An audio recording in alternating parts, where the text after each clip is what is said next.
আপনি কি মিতালি অফিসের পিয়ন? জি জি। ও, আমার বাবা ওই কোম্পানির মালিক, আর আমার বাবার অফিসেই চাকরি করে। বাবার অফিসে আমি অনেক যাই। আপনি তো চা কফি এনে দেন। আমি আপনাকে চিনেছি, আপনি আমাকে চিনতে পারেননি কেন?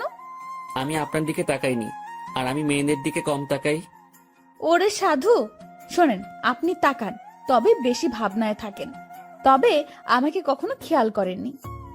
জি, এটাও হতে পারে। আমিও হিতাহিত জ্ঞান বুদ্ধি হারিয়ে ফেলেছি। তোকে আপনি করে বলছি কেন? তুই তো পিয়ন। আচ্ছা শোন, জি ম্যাম বলে।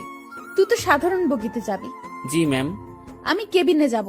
তুই আমার ব্যাগ দুটো একটু উঠাই দিবি, তারপর তোর আসনে গিয়ে বসবি, ঠিক আছে? জি ম্যাম, ঠিক আছে। রাগ করিস না, কুলি পাচ্ছি না।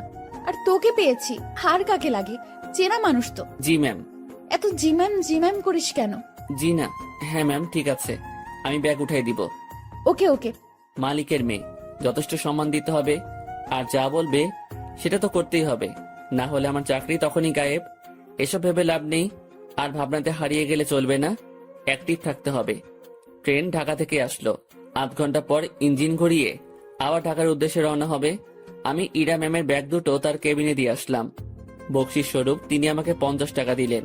কোনো দ্বিধা না করে টাকাটা নিলাম, কারণ আমার আগে থেকে অভ্যাস আছে। টাকা নিয়ে চলে যাচ্ছিলাম, ইরা ম্যাম আবার ডাকলো। আর শোন শোন, জি ম্যাম বলেন। নামার সময় আবার তুই আসবি, ঠিক আছে? আচ্ছা। আবার ঘুমিয়ে যাস না কিন্তু।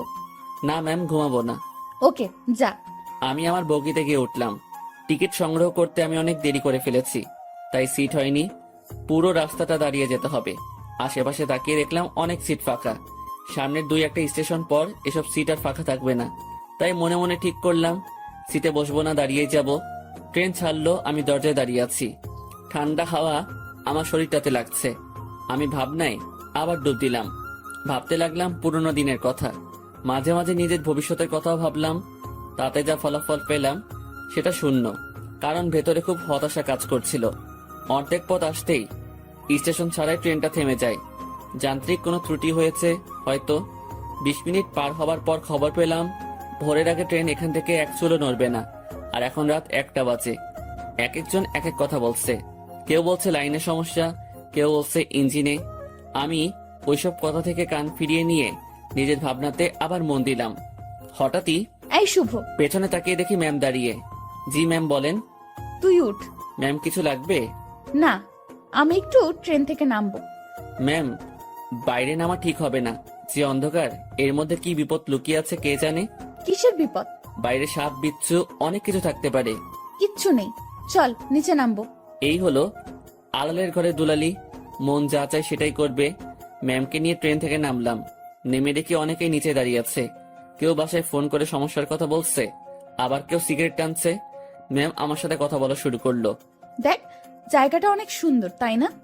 অন্ধকারে তেমন কিছুই তো দেখা যাচ্ছে না। চোখ না, মন দিয়ে দেখতে হয়। তবে ম্যাম আকাশটা বেশ সুন্দর লাগছে, অনুজ্জ্বল তারাগুলো দেখা যাচ্ছে। আমি তো অনুজ্জ্বল অনেক কিছু দেখতে পারছি। কি ম্যাম? এই যে দেখ, একটা টি স্টল, চল যাই। এখন ওখানে গিয়ে কি হবে? চা খাবো, চল চল, বেশ মজা হবে। শীতের মধ্যে এত রাতে বাইরে চা খাওয়ার মজাটাই আলাদা। আমি তো আর মানা করতে পারবো না, মানা করলেই বকা দিবে। কেন যে এর সাথে দেখা হয়ে গেল, মনে হচ্ছে বাকি রাতটাই বেশ প্যারায় রাখবে। টি স্টলের কাছে পৌঁছাতে দেখি কিছু যাত্রী এখানে আগে এসেছে। এই দোকানটার আশেপাশে আর একটা দোকানও নেই। হাতে চা নিয়ে আমি দোকানিকে বললাম, চাচা, এমন একটা জায়গায় দোকান দিয়েছেন কি মনে করে? বাবা, সে অনেক কাহিনী। বাজারে দলাদলি চলে, আমার লোকজন না থাকায় ওখানে দোকানটা নেওয়া হয়নি। রাগের মাথায় নিজের জায়গাতেই দোকানটা নিয়ে বসেছি। বাহ, বেশ করেছেন। তা চলে কেমন? আলহামদুলিল্লাহ, ভালোই চলে। একটা কথা বলি, রাগ করে এখানে দোকান দিয়ে ভালোই করেছেন, এর জন্য আপনার হাতে চা খেতে পারলাম। আরো কিছুক্ষণ কথা হলো, বিলটা আমি দেই। ম্যাম আর আমি চলে আসি। ওনার সাথে আড্ডা দিতে খুব ইচ্ছে করছে, কিন্তু মালিক পক্ষের লোক, আগ বাড়িয়ে কথা বলাটা বেয়াদবি হবে। আমি কিছু বলছি না, চুপচাপ তার পেছন পেছন হাঁটছি। আমার চুপ থাকা দেখে ম্যাম হয়তো কিছু একটা ভাবছে। আমাকে বলল, কি রে, কথা বলতে পারিস না? দোকানের সাথে তো বেশ জমিয়ে কথা বললি, এখন চুপ কেন? ম্যাম কি বলবো? সেটা কি আমাকে বলে দিতে হবে? দোকানে কি তোকে কিছু বলেছিল? না, তো কিছু বল, সারা রাত তো এভাবে চুপ থাকতে পারবো না। আপনি রাজশাহীতে কোথায় আসছিলেন? আর বলিস না, আমার একটা বান্ধবীর বিয়ে হলো, বিয়েতে আসছিলাম। ও তুই বিয়ে করেছিস? না ম্যাম। কেন? কাকে বিয়ে করব? কাকে করবি মানে? দেশে কি মেয়ের অভাব পড়ছে? আসলে সেটা না, তো কি? আমার পরিবার নেই, আমার বিয়ে করা একটু সমস্যা। তো সমস্যার কি আছে? দেশে অনেক মেয়ে আছে যাদের পরিবার নেই, তাদের মধ্যে একজনকে বিয়ে করবি। ম্যাম, ওইরকম হলে আমি করব না। কেন? সেটা না বলি। ওই সব বলতে হবে। মাথায় একটা দুষ্টু বুদ্ধি এলো। আমি বললাম, ম্যাম, আপনার মতো সুন্দরী পেলে ভেবে দেখতে পারি। তোর ভাবা লাগবে না, আমার মতো কেউ তোর দিকে তাকাবেও না। সেটা আমার জন্যই ভালো। কেন? তাহলে আর বিয়ে করা লাগবে না। হইছে ভাই, থাম এবার। চল লাইনের ওই পাশটাই ঘুরে আসি। ইরা ম্যাম যেদিকে যাচ্ছে আমিও তার পেছন পেছন ছুটছি। একবার বললাম যে বাকি রাতটুকু ঘুমিয়ে নেন, তখন আমাকে ধমক দিয়ে বলল, সে কি আমার আদেশ মেনে চলবে? পরক্ষণেই ভাবলাম, তাই তো, সে আমার কথা মানবে কেন? সে তো মালিক পক্ষের লোক। লাইনের অন্য পাশটায় চলে আসলাম। এই পাশটায় ফাঁকা জায়গা নেই, কাছে একটা গ্রাম দেখা যাচ্ছে, আর লাইনের পাশ দিয়ে একটা রাস্তা গ্রামের ভেতরে চলে গেছে। চল রাস্তাটা দিয়ে গ্রামের ভেতর যাই। না ম্যাম, এত রাতে যাওয়া ঠিক হবে না। আমি কি বলছি তোকে? জি ম্যাম, চলেন। এই হলো মেয়ে মানুষ, ভালো মন্দ কিছুই বোঝে না। তারপর যদি এরকম ধনী ঘরের মেয়ে হয়, তাদের মাথার তার দুই একটা কমই থাকে। এরা পুরো পৃথিবীকে নিজের মনে করে আর ভাবে সেই সব থেকে ক্ষমতাধর ব্যক্তি। দুজনে অনেকটা হাঁটলাম। এখন আমরা হাঁটছি গ্রামের ভেতরে। পুরো গ্রাম নিস্তব্ধ, কোথাও কোনো সারা শব্দ নেই, শুনশান পরিবেশ। ম্যাম মাঝে মাঝে আমার সাথে কথা বলছে। এক সময় আমরা ভালোই কথা বলতে শুরু করি। ম্যাম আমাকে বলল, তুই কি সারা জীবন এইভাবেই কাটাবি? জানি না, জানিস না মানে? আমার ভাগে কি আছে আমি কিভাবে বলবো? তাও সবার তো অনেক ফিউচার প্ল্যান থাকে, তোর নেই? না। অদ্ভুত। আচ্ছা ম্যাম, একটা জিনিস আমার কাছে খুব খারাপ লাগছে। কি? বললে রাগ করবেন না তো? না বল। স্টেশনে যখন আপনাকে দেখলাম, তখন একটা জিনিস খেয়াল করেছি। কি খেয়াল করেছিস? আপনার সৌন্দর্যের সাথে আপনার আধুনিক সাজগোজ একদমই বেমানান। কি বলিস? সবাই তো খুব প্রশংসা করে। সবার চোখ নেই তাই। তো কেমন সাজলে আমাকে ভালো লাগবে? অতি সাধারণ। যেমন? এই যে হেয়ার কালার করেছেন, এটা চুলের সৌন্দর্য নষ্ট করেছে। আপনার ঠোঁটে। এই থাম। জি ম্যাম। তুই অন্ধকারে আমার ঠোঁট কিভাবে দেখলি? ওই যে বললাম না, স্টেশনে দেখেছি। উফ, বাদ দে তোর ডায়লগ, চুপচাপ হাঁটতে থাক। জি ম্যাম, আর সামনে না এগোই, আমরা চলে যাই। আর একটু যাব, তারপর ফিরবো। পরিবেশটা ভালোই লাগছে, রাতে এইভাবে গ্রামের মধ্যে দিয়ে কখনো হাঁটিনি। আমরা হাঁটতে হাঁটতে আরো সামনে এগোলাম, আর হঠাৎ দুজন লোক লাইট নিয়ে আমাদের সামনে আসলো।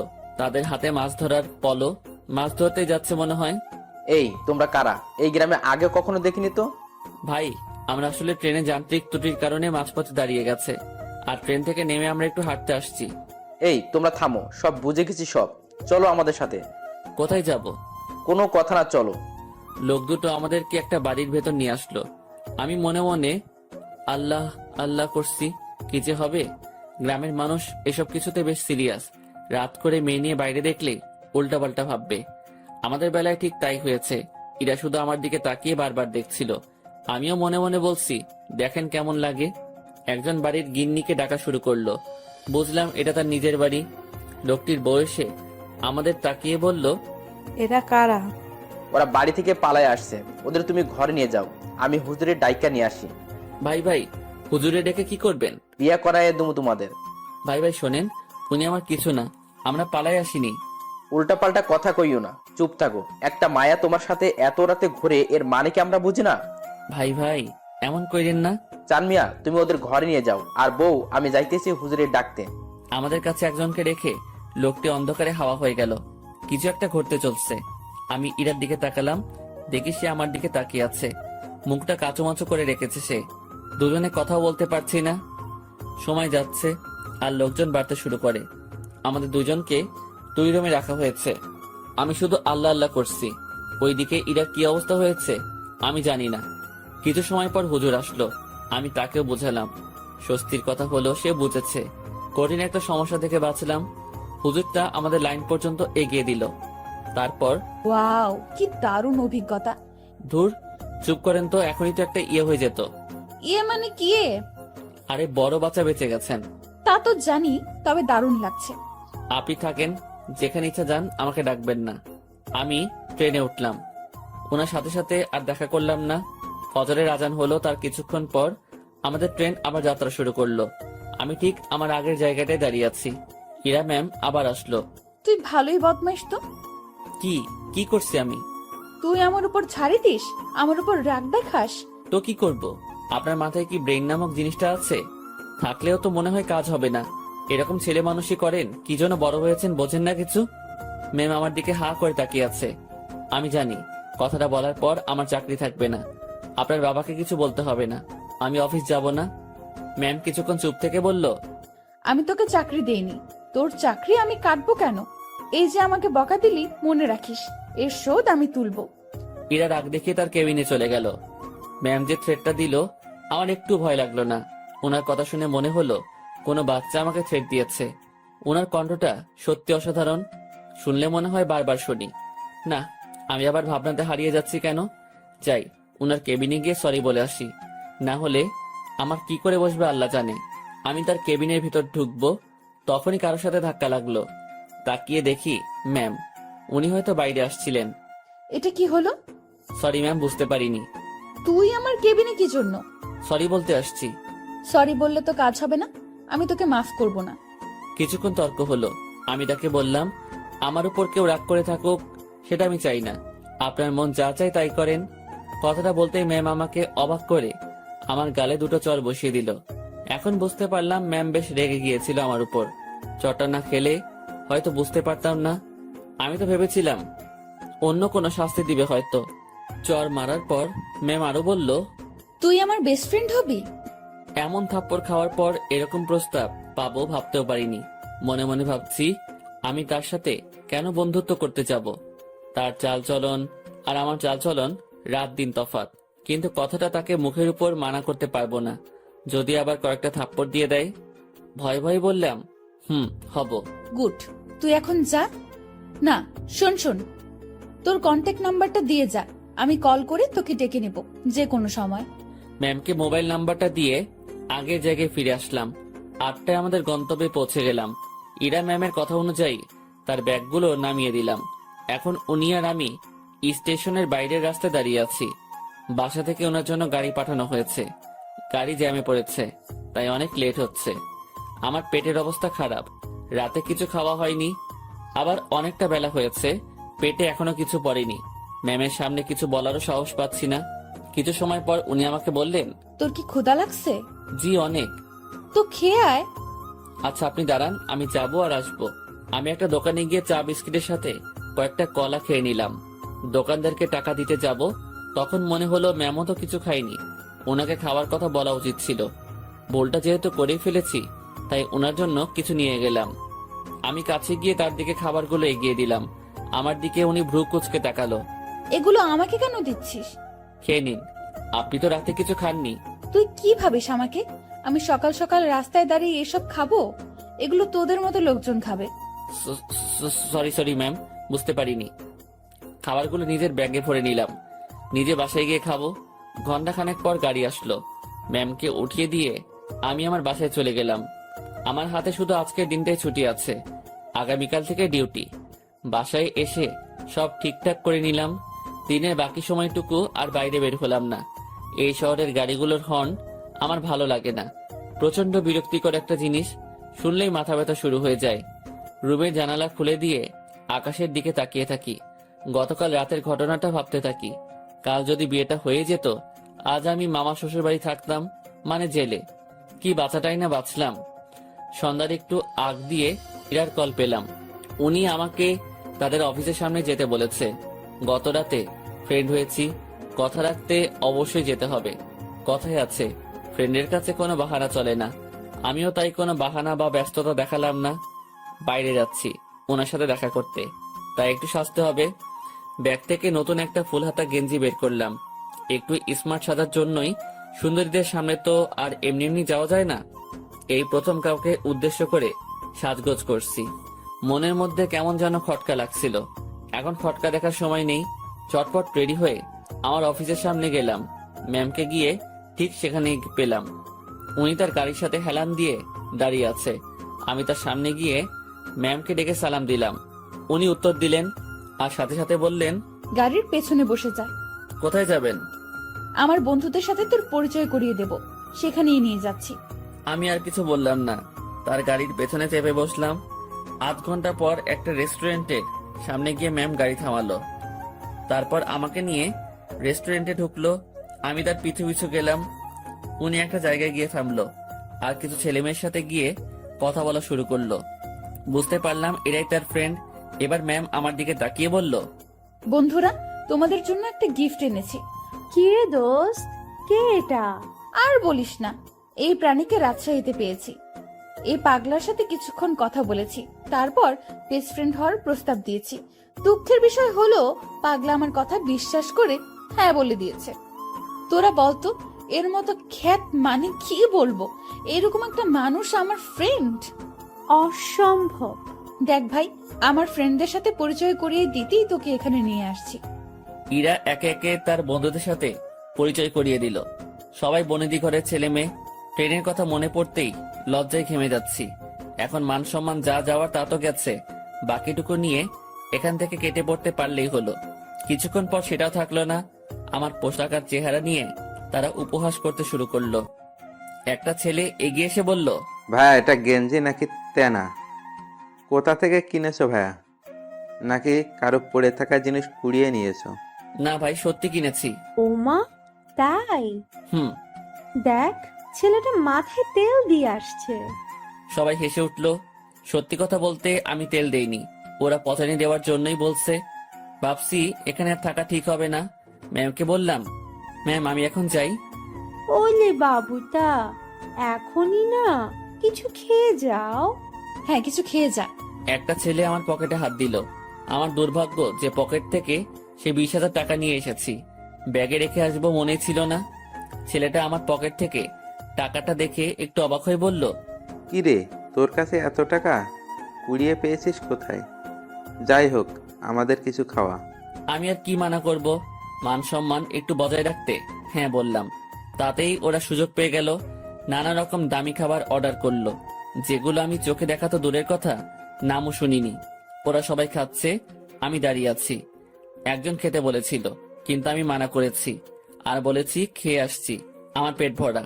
খাওয়া শেষে বিল তো 20,000-এর উপরে এলো। আমার মাথায় ঢুকলো না 7-8 জন মিলে 20,000 টাকা কিভাবে খায়, যেটা জোগাড় করতে আমার বছরখানেক সময় লেগেছিল। খারাপ ভালো দু ধরনের মজাই পাচ্ছিলাম। কম খাবারে এত বিল আর আমার পকেটে টাকা গায়েব। ম্যাম আমি এখন চাই। হ্যাঁ যাবি, তার আগে একটা কথা বলি, কখনো এরকম মফিজ মার্কা কাজ করবি না। এত সহজে কোনো বন্ধুত্ব পাওয়া যায় নাকি? জীবনে কোনো কিছুই সহজভাবে নিবি না। জি ম্যাম। যা তাহলে। আমি বাইরে এসে দাঁড়ালাম। পকেটে টাকা নেই, বাসায় যাব টাকা লাগবে। মনে মনে ঠিক করলাম ম্যামের কাছ থেকে কিছু টাকা চেয়ে নিব, না হলে এই পথ যেতে যেতে মধ্যরাত হয়ে যাবে। কাল সকালে আবার অফিসে যেতে হবে। অনেকটা সময় পার হওয়ার পর ম্যাম আর তার বন্ধুরা বের হলো। আমি ম্যামকে ডাকায় সে বাকিগুলোকে বিদায় দিয়ে আমার দিকে আসলো। কি হয়েছে, এখনো যাসনি কেন? ম্যাম আমাকে কিছু টাকা, পুরোটা বলার আগেই একটা থাপ্পড় বসিয়ে দিল। আমি আবার বললাম, গাড়ির ভাড়া টাকাটা চাইছিলাম, পকেটে কোনো টাকা নেই, যেতে অনেক সময় লাগবে, কাল থেকে আবার অফিস আছে। তোর জন্য কি আমি টাকা নিয়ে দাঁড়িয়ে আছি, ফকিন্নির বাচ্চা? কথাটা সত্যি বুকের মাঝখানে গিয়ে লাগলো। আমি আর কথা বাড়ালাম না, ওনার দিকে একবার তাকিয়েই হাঁটা শুরু করলাম। সেই জায়গা থেকে বাসায় যাওয়ার পুরোটা সময় শুধু রেস্টুরেন্টের ভেতরের অপমানের কথা মনে হয়েছে। আজকাল মানুষগুলো কেমন হয়েছে, আরেকজনের আর্থিক অবস্থা না বুঝে তার টাকা খসানোর জন্য উঠে পড়ে লাগে। টাকাগুলোর জন্য খুব মায়া হচ্ছে। ওদের কাছে হয়তো সামান্য টাকা, কিন্তু আমার কাছে পাহাড় পরিমাণ। মধ্যরাতে বাসায় ফিরলাম, কিছু শুকনা খাবার খেয়ে শুয়ে পড়লাম। শুয়ে আর কিছু ভাবলাম না, ঘুমানোর চেষ্টা করলাম, কারণ কাল অফিস যেতে হবে। পরদিন সকালবেলা উঠতে আর দেরি করলাম না, ফোনে অ্যালার্ম দেওয়াই ছিল। সময় মতো উঠে হাতের কাজগুলো সেরে নিলাম। তারপর খেয়ে অফিসের উদ্দেশ্যে রওনা হলাম। অফিসে যাওয়ার পর যে সমস্যায় পড়লাম সেটা আমি কখনো চিন্তাও করিনি। যেখানে স্যার মানে ইরার বাবা বসে থাকার কথা, সেখানে ইরা বসে আছে। ওই চেয়ারটাতে ইরা বসা মানে আজকের দিনটা পুরো শেষ। আমি রুমে ঢুকে তাকে সালাম করে বেরিয়ে আসলাম। কিছুক্ষণ পর উনি নক করলেন। আমি ভেতরে গিয়ে বললাম, জি ম্যাম বলুন। 4 নম্বর টেবিলে রাশিদ সাহেব অফিসে আসেনি, তুই একটু খোঁজ নিয়ে দেখ। জি ম্যাম। আমি ফোন করে জানলাম উনি রাস্তায় আছেন। আমি ম্যামকে সেটা জানিয়ে দিয়ে বাইরে বসে আছি। সেই মুহূর্তে জেনারেল ম্যানেজার আমাকে ডাকলেন কফি এনে দিতে। আমি কফি নিয়ে তার রুমে গেলাম। কফির কাপটা হাতে নিয়ে দেখলেন এবং ফেলে দিলেন। কি হয়েছে এটা বলার সাথে সাথে উনি আমাকে চর বসিয়ে দেন আর বলেন, কফির উপর মরা মাছি পড়ে আছে, দেখিস না? সরি স্যার, দেখতে পাইনি। উনি আমার কলার ধরলেন। আমি যদি এটা খেয়ে ফেলতাম, তারপর যদি অসুখ করতো, তুই কি করতিস তখন? স্যার মাফ করে দেন, দেখতে পাইনি। উনি অনেক বাজে বাজে বকা দিচ্ছিলেন। অফিসের মধ্যে একটা শোরগোল বেঁধে গেল। ইরা ম্যাম তার কেবিন থেকে উঠে আসলেন। সবাই মিলে দোষটা আমাকে দিচ্ছিল। এখন ভয় লাগছে যে ম্যাম চটটা মেরে হয়তো বিদায় করে দিবেন। তারপর ম্যাম সবকিছু শুনলেন, আমার থেকেও আর ম্যানেজারের থেকেও। সব শোনার পর যা করলেন দেখে তো আমি হতবাক। পরপর 2টা চর বসিয়ে দিলেন ম্যানেজারের গালে। আমি কিছু বলার আগেই এখান থেকে বের হবে। আর হ্যাঁ, বাকি সবাইকে বলছি, এটা নিয়ে কোনো কথা হবে না। সমস্যা হয়েছে, সমাধান করেছি। সমালোচনা করে ভালো জিনিস খারাপ বানাবে তো পাবলিক, বুঝবা? কত ধানে কত চাল, যার যার কাজে যাও, অনেক সময় নষ্ট হয়েছে। কিছুক্ষণ ঝড়ের পর অফিস স্বাভাবিক, আগের মতো কাজ চলছে। কিভাবে সব সামনে নিলাম। হুটহাট ম্যানেজার শেখড, সাথে 2টা থাপ্পড়। বিচারটা যাই করুক, তাহলে আমার সাথে অমন করলো কেন?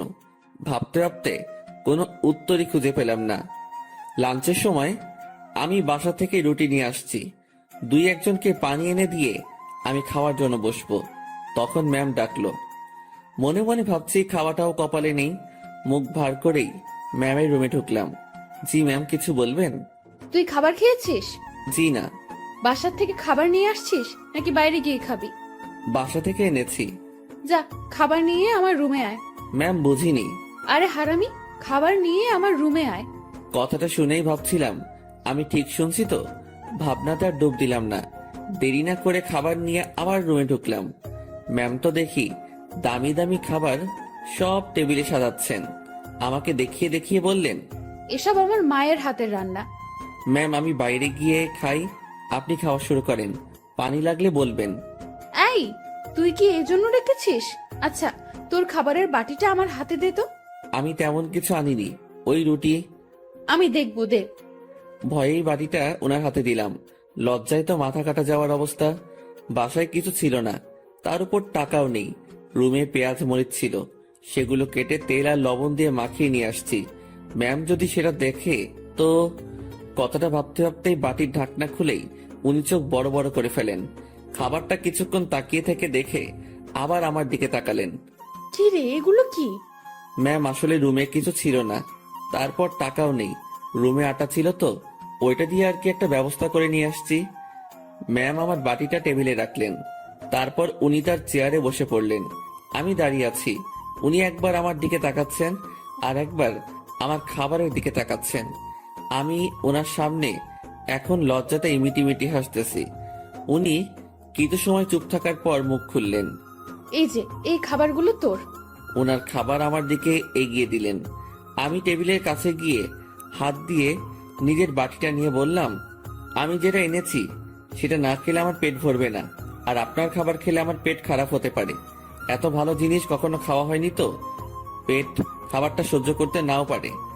গতকালের রাতটা একটু দেখিয়ে রুম থেকে বেরিয়ে আসলাম। নিজের খাবার খেয়ে আবার কাজে মনোযোগ। কার কি লাগছে, কে কি চাচ্ছে, সব দেখাশোনা করছি। দুপুরের পর ম্যাম আমাকে আর ডাকেননি। বুঝতে পারলাম তিনিও কিছুটা বুঝতে পেরেছেন আমার কষ্টটা। রাতে অফিস শেষ করে বাসায় ফিরলাম।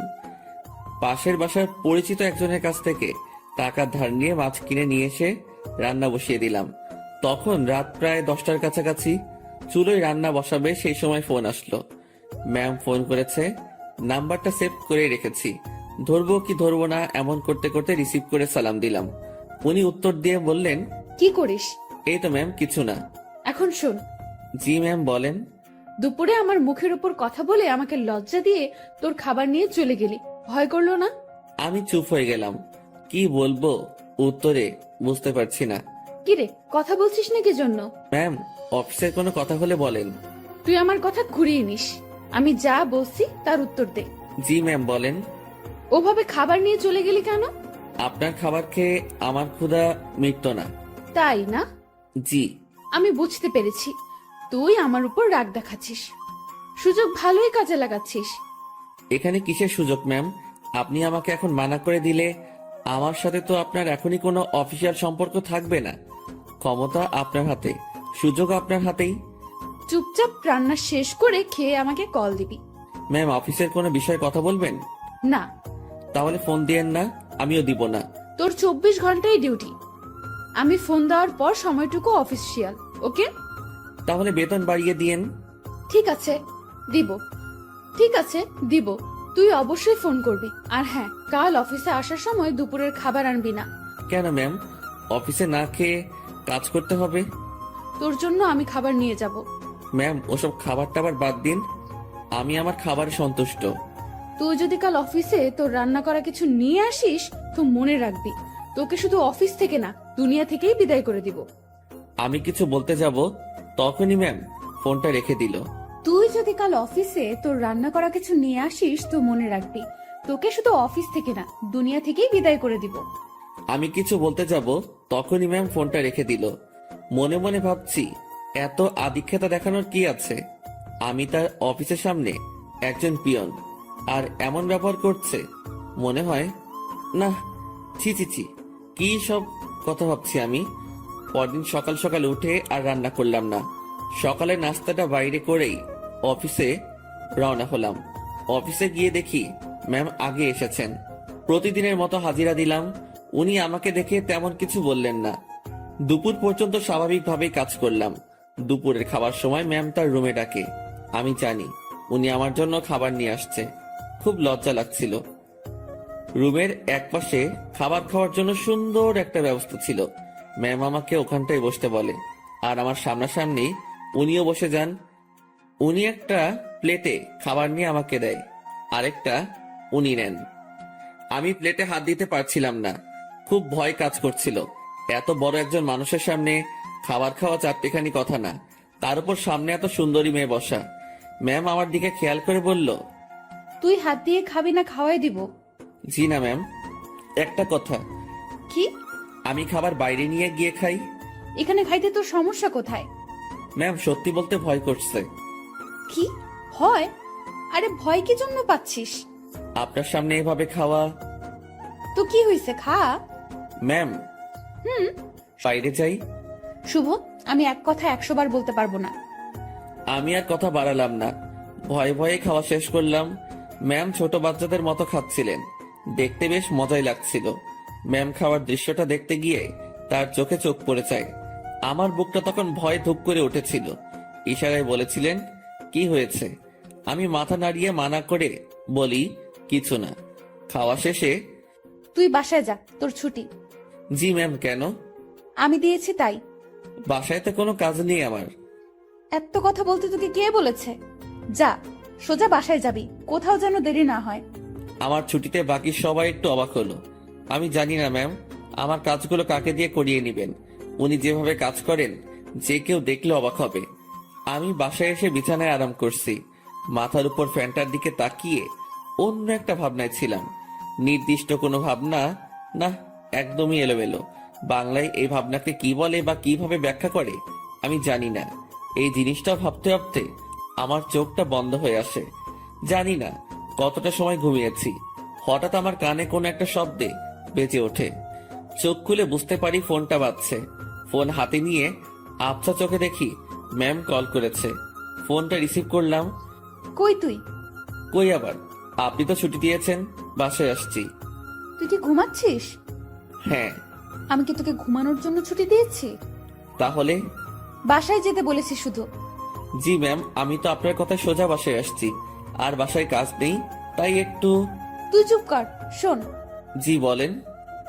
আমাদের অফিস থেকে দক্ষিণ থেকে যে লেকটা আছে তুই চিনিস? জি ম্যাম।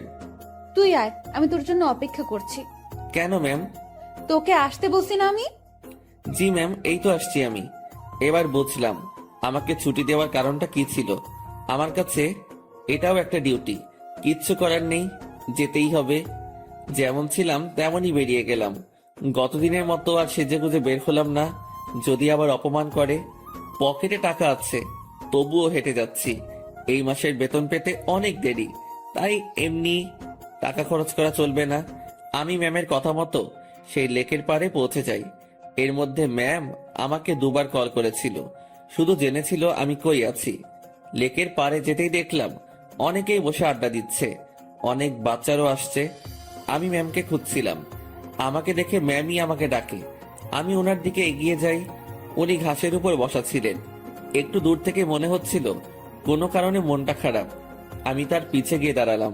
বস এখানে। আমি বসার পর, জি ম্যাম বলেন। আমি বুঝলাম না, 10 মিনিটের রাস্তা 1 ঘন্টা লাগে কিভাবে? আসলে ম্যাম কি বলবো, হেঁটে আসছি। তুই হেঁটে আসছিস কি জন্য? টাকা নাই? আছে, তবে খুবই অল্প। খরচ করলে বড়সড় বিপদে পড়তে হবে। আপনার মন খারাপ দেখছি। ম্যাম কিছু হয়েছে কি? তোর জন্য। ম্যাম আমি কি করেছি? অনেক লেট করছিস। জি সরি। উঠে দাঁড়িয়ে কান ধরে থাক। ম্যাম এটা। আমি উঠতে বলেছি। আমি উঠতে যাব তখনই ম্যাম আমাকে বসতে বলে। টাকা আছে তো, তাই না? হ্যাঁ আছে। চল আইসক্রিম খাবো। আমার টাকা দিয়ে?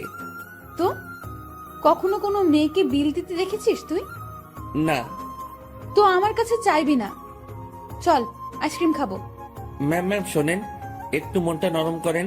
টাকাগুলো গেলে খুব সমস্যায় পড়বো। সেটা তো আমি জানি না। তুই আমার বেস্ট ফ্রেন্ড, বেস্ট ফ্রেন্ডের জন্য সবাই জান দিয়ে দেয়, আর আমি তো তোর কাছে টাকা চাইছি। জান তো না, আর সময় হলে জানটাও দিয়ে দিবি। অসহায়ের মতো দাঁড়িয়ে আছি। এখন আমার পকেটের 12টা বাজবে। ম্যাম আর আমি আইসক্রিম খেলাম, আমাদের মধ্যে কোনো কথা হচ্ছিল না। দুজন শুধু হাঁটছিলাম, আর মাঝে মাঝে দরকার হলে উনি নিজে থেকে কথা বলছিলেন। লেকের পাড় থেকে বের হয়ে রাস্তায় আসলাম। উনি গাড়ি নিয়ে আসছেন, দেখে মনে হচ্ছে চলে যাবেন। ম্যাম তাহলে আপনি যান, আমি চলে যাই। এই কই যাস তুই? বাসায়। না, গাড়িতে ওঠ। কোথায় যাবেন? Long drive. না ম্যাম আপনি যান, আমি বাসায় চাই। ব্রেকআপ, যা বাসায় যা, বাসায় গিয়া মর। ম্যাম রাগ করে গাড়িতে হেলান দিয়ে দাঁড়ালো। এরকম অবস্থায় তো রেখে যাওয়া যায় না। আমি তার দিকে একটু এগিয়ে গেলাম, আর উনি যে একটা শব্দ বলেছেন সেটার মানে জানার জন্য তাকে প্রশ্ন করব। যদিও আমি জানি, তবুও প্রশ্ন করব, যাতে ওনার রাগটা ভেঙে আমার প্রশ্নের উত্তর দিতে মনোযোগী হয়। ম্যাম ব্রেকআপ কি? তুই জানিস না? ন্যাকামো করিস? সত্যি জানি না। তোর আমার যে বন্ধুত্ব আছে সেটা কাটাকাটি, এটার মানে ব্রেকআপ। ওহ ম্যাম, আপনার মধ্যে তো এরকম কিছু নেই। শুভ, আমি তোকে বলছি না তুই আমার বেস্ট ফ্রেন্ড? আপনি তো বলেছেন যে এটা মিথ্যা ছিল। গাড়িতে ওঠ, সব বলছি। কথা বাড়ালাম না। গাড়ির পেছনে দরজা খুলতে যাব, তখনই।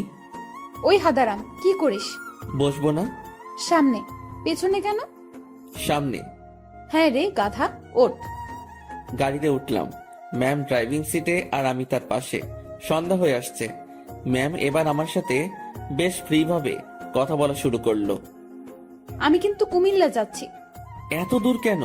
আরে লং ড্রাইভ তো, আর রাত ভাঙাতে সময় লাগবে। কিসের রাগ? তুই আমার উপর রেগে আছিস, আমি জানি। আমি আপনার উপর কি জন্য রাগ করব? ওই যে রেস্টুরেন্টে সেই ঘটনার জন্য। না ম্যাম, কি যে বলেন। ওই দিন আপনারও মজা করেছেন, আমিও মজা পেয়েছি। ওরে শুভ, আমাকে কি বাচ্চা মনে হয় আপনার?